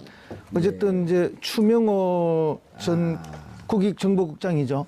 이분 직계죠. 예, 직계 중에 직계고 이제 사실 비선 라인이라 보는 거죠. 국정원에 있는 우병우의 비선 라인이었으니까. 네. 그래서 취합되는 모든 정보를 우병우 전 수석에게 사적으로 먼저 보고했던 그런 사람 아닙니까? 그러니까 이제 사실상에 그동안 있었던 국정원의 잘못된 여러 가지 범죄 행위 또 추명호 국장을 주변으로 일어났던 범죄 행위들은 사실은 우병우 전 수석이 공범이라고 봐야 되겠죠. 예. 이제 그런 차원에서 그래서 비선 보고 추명호 공소장에 우병우 최은수 공범 적시했다는 거거든요. 그래서 불러야 될 거 아니에요. 당연히 이제 불러서 수사를 해야 되는데 이번에 부르면 구속을 시켜야 될 거 아닙니까? 2번이나 실패를 했는데 그렇기 때문에 3-3번. 이제 철저한 그 대비가 검찰로서는 필요하다 이렇게 봅니다. 검찰 쪽에 나름 빨대가 있을 거 아니에요. 아니, 제가 뭐 빨대 해봤자 아는 기자들밖에 없습니다. 법조 출입 기자. 법조 출입 기자들이 그 정확하게 판단하죠. 네. 그 사법고 출신인가 아니면 로스쿨 1기 출신입니다. 아 그러면 손수호 변호사하고 같은 네, 얘기네. 손수호 변호사. 둘이 만났어요? 아니요, 만나진 않았는데. 같은 학교 아니에요? 네, 같은 학교 아닙니다. 검찰에서는 이번에 우병우 하게 되면 구속시킬 자신이 있다라고 하는 얘기가 좀 흘러나오지 않나요? 자신 있다라는 이야기는 좀 흘러나오고 있지 않는 것 같습니다. 예. 그 지금 현재 우병우 전 흘러나오지 민정 않으면 굴러나오나? 우병우 전 민정수석에게 재영장을 청구하겠다라고 하는 혐의를 보게 되면 이제 직권남용과 관련된 혐의인데요. 직권남용. 예, 국정원에서 뭐 추명호 전 국장이 뭐 MBC라든가 아니면 뭐 KBS라든가 이런 어떤 언론과 관련해서 뭐 방송사를 빼라 말아라는 어떤 그런 점이 있었고요. 또 뭐 특정 연예인을 뭐 비방하는 명예훼손과 관련된 여러 가지 그런 것들이 있었고 또 이제 이석수 특활비 안 받았대요? 특활비까지는 지금 이야기가 우병우 전 수석에 대한 이야기는 나오고 있지 않은 상황이고요. 또 이제 더 나아가서 이제 우병우 전 민정수석에 대해서 이석수 그 감찰관에 대한 여러 가지 이제 비위 사실이나 이런 것들을 추명호 국장이 감찰을 해가지고 몰래 이제 추적을 해가지고 이것들을 보고했다라고 지금 여러 가지 혐의점이 나오고 있는 상황인데 이 부분과 관련해서 이제 추명호 전 국장이 보고했다라는 정황만 지금 나와 있는 상황이고 실제 보고를 했다라고 하는 추명호 전 국장이 우병우 전 민정수석과의 관계라든가 이런 것들에 대해서 구체적인 어떤 진술을 하고 있지 않은 상황이기 때문에 지금 현재 검찰이 가지고 있는 증거로 재영장을 청구하겠다라고는 하고 있지만 과연 이제 영장 발부에 자신이 있는지 그거는 조금 의문인 것 같아요. 이런 것들이 굉장히 높아가지고 이 국정농단에 정말 책임 있는 사람이니까 구속이 돼야 된다라는 그런 여론이 높음에도 불구하고 두 번이나 영장이 발부가 되지 않았습니다. 그런데 이 강부영 판사는 이 김관지 전 장관에 대해서는 충분하게 심리를 거쳐가고 영장을 발부를 했다라고 한다면 이미 심리를 했을 때에 이 김관진 전 장관의 정치 관련된 정치 관여와 관련된 범죄 소명이 충분한 증거로서 굳건하게 어느 정도 소명이 됐다라고 지금 평가를 한 건데 그것을 불과 10일 만에 똑같은 기록을 놓고 전혀 다른 해석을 했다라는 점에서 조금은 이해할 수가 없습니다. 이해할 수 없다고 얘기하는 거예요? 잘못됐다고 얘기하는 거예요? 말을 분명히 하세요. 잘못됐다. 그럼 왜 그렇게 얘기하지? 네. 이해할 수 없다면 청취자, 시청자분들이 보고 이해할 수 없으면 우리들도 이해하려는 거예요? 말라는 거예요? 이럴 거 아니에요? 그건 잘못된 거죠. 네. 명백히. 그리고 그러니까 오늘 SNS상에 가장 많이 도는 글이 이런 거예요. 적폐청산이 정말 험난한 길이네요. 그리고 왜 그러냐면 이 다음에 지금 소환이 예고되고 있었던 분들이 누구냐면 우병우 그 정무수석과 김태호 전략기획관. 그렇죠. 김태호 전략기획관이 굉장히 핵심거리죠. 아니 그러니까 김태호 전략기획관인데 또 동시에 우병우도 재영장 청구한다 재소환한다 이런 얘기가 지금 돌고 있었잖아요. 네, 그렇습니다. 그러니까 저 심강렬 부장판사 같은 경우는 실질적으로 김태호 전략기획관하고 관계가 있는지 없는지 우리가 모르겠지만 우병우하고는 어쨌든 뭔가 관계가 있을 개연성이 좀 있다. 제가 오늘 방송 끝나면 봉화를 한번 가봐야겠어요. 제가 봉화 출신이거든요. 아, 고향이 봉화입니까? 예, 아주 봉화 창피해 다 좋았고 죽겠어요, 제가 두 분 다. 어쨌든 이 두 분이 학연과 지연은 확실하게 얽혀 있는 거죠. 그렇죠. 네, 뭐 혈연은 고등학교는 모르겠지만 어디 나왔대요? 고등학교까지는 제가 파악을 못해요. 우리 작가들 찾아줘야 되는데 이런 거는. 그래서 이제 그런 뭐 의심을 충분히 할 수 있다라는 게 뭐 지금 시중에 쏟아져 나오는 이야기고 또 송영길 의원이 그 부분을 또 지적을 했죠. 뭐라고 주장했어요? 두 분의 이제 대학 그리고 고향 그다음에 사법연수원 동기까지 지적하면서 그런 사적인 우병우의 입김에 들어간 거 아니냐? 사적인 관계 때문에 법률과 양심에 따라 다 판단한 것이 아니지 않느냐. 네, 학연과 지연과 인간 간의 관계로 판단할 수밖에 없었던 거 아니냐? 그런 것이 영향을 미친 것이라고 이제 이렇게 의심을 하는 거죠. 의심을 하면서 이런 사법적 절차 과정 속에 국민의 참여들이 필요한 이유가 바로 이런 데서 있다. 적부심도 국민이 좀 참여하고 같이 그렇죠. 의논하고. 예, 예. 송영길 의원이 모처럼 그 발언 얘기를 했네요. 그렇죠. 뭐 우리가 흔히 뭐 지금까지 늘 이야기했던 뭐 배심원제라든지 참심제라든지 어쨌든 그 과정 속에 국민들도 좀 참여할 수 있는 기회가 이런 것 때문에 필요하다는 주장이 나오는 거죠. 판사가 저렇게 못된 주장을 하면 어떻게 혼을 내줘야 돼요? 통제할 방법이 사실은 없습니다. 예. 판사가 하나님입니까 그럼? 지금 마음대로. 그러니까요. 국민에게 위임받은 권력 아니에요. 맞습니다. 그러니까 삼권 분립에 의해서 사실은 예. 뭐 국회라든가 행정부에서 특별하게 관여를 할 수가 없는 것이고요. 또 뭐 할 수 있는 방법 중 하나가 이제 예산안이라든가 뭐 대법관이라든가 대법원장 임명 정도인데 예. 그렇다고 하더라도 대법원장이 또 일선 판사들에게 또 인사와 관련된 직접적인 영향 말고는 이 재판에 개입을 할 수 있는 것 자체가 판사의 독립성을 해치는 것이기 때문에 사실은 이 부분에 대해서 잘못했다라고 한다면 이것에 대해서 어떻게 판사를 뭐 징계한다거나 아니, 이렇게 할 수 막말로 있는 방법이 없습니다. 부정한 커넥션으로 이런 결정을 했다고 치더라도 설사 뭐 그런 일이야 있을 수도 있고 없을 수도 있겠지만 설사 그렇게 치더라도 어떻게 그 법적으로 제어할 수 있는 길이 없다고 한다면 잘못된 제도 아닌가요? 예를 들어서 지금 뭐 이제 그 국회의원도 몇 번 출마해 보시고 그랬지만 가장 국민에게 적절하게 위임받은 건 선거제도밖에 없거든요. 물론 선거제도가 이제 뭐 가장 권위 있는 예. 위임받은 제도이긴 합니다만 사실은 이제 법관의 이런 독립이라든지 법률과 양심에 따른 판단을 독립적으로 보장해주는 그거는 뭐 올바른 일이고 맞습니다. 근데 이제 잘못했을 때, 그것을 이제 권력을 잘못 악용했을 썼을 때 어떻게 할 거냐. 예. 별 방법이 없는 거죠.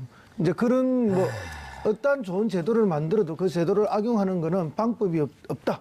그렇게 보고 다만 이제 인사권은 가지고 있기 때문에 재판에 관여할 수는 없지만 그 대법원에서의 그 인사권으로 그런 사회적 여론의 질타를 받는 재판부에 대해서는 뭐 인사 조치는 있을 수 있다고 보죠. 자, 사이버 여론조사 여론 조작을 실행한 이태하 전 사이버 사령부 심리전 단장 올해 2월 항소심에서 징역 1년 6월 선고받았단 말이에요. 네. 이분이 그 JTBC에서 보도할 때 이태하 심리전 단장과 연재국의 옥도경인가요? 옥도경 그 사이버 사령관과 통화한 내용이 있었거든요. 그렇죠. 이거 나 혼자 다 죽으란 얘기냐? 장관이 잘한다고 표창장 준 거 아니냐는데 자, 요 밑에 사람입니다. 심리전 단장은 네. 국방부 장관, 사이버 사령관, 그다음에 심리전 단장 이렇게 층층하층 있는데 심리전 단장은 현장에서 실행을 담당한 사람은 구속이 됐어요. 1년 6월을 받았어요. 맞습니다. 그러니까 이제 심리 전단자, 그러니까 지시를 받고 했다라고 하는 사람은 구속이 돼서 실제 실형을 받아가지고 항소심 재판 진행 중에 있는 상황이고요. 옥도경, 연재훈 지금 부르지도 않았잖아요. 그 다음에 국방부의 정책비서관도 현재 김관진 전 임관빈 국방부 정책비서관도 역시 마찬가지로 똑같은 혐의로 구속되어 있는 겁니다. 예. 그런데 지금 김관진 전 장관은 안 됐다라고 지금 이야기를 하고 있는데 밑에 있는 사람들이 보고를 했다라고 지금 상세하게 이야기를 하고 있고요. 네. 이 군 사이버 심리 전단이 어떻게 움직였는가라고 이야기를 하면 자체적으로 움직인 것이 아니라 청와대에서 어떠한 정책과 관련된 심리 전단 활동을 하라라는 그런 지시를 받고 매일같이 일일 보고를 하고 어떻게 활동했다라는 걸 보고를 하고 보고를 받고 이런 것을 했다라는 겁니다. 그리고 또 그 보고나 지시 받은 그런 것들을 보게 되면 굉장히 은밀하게 그 시건장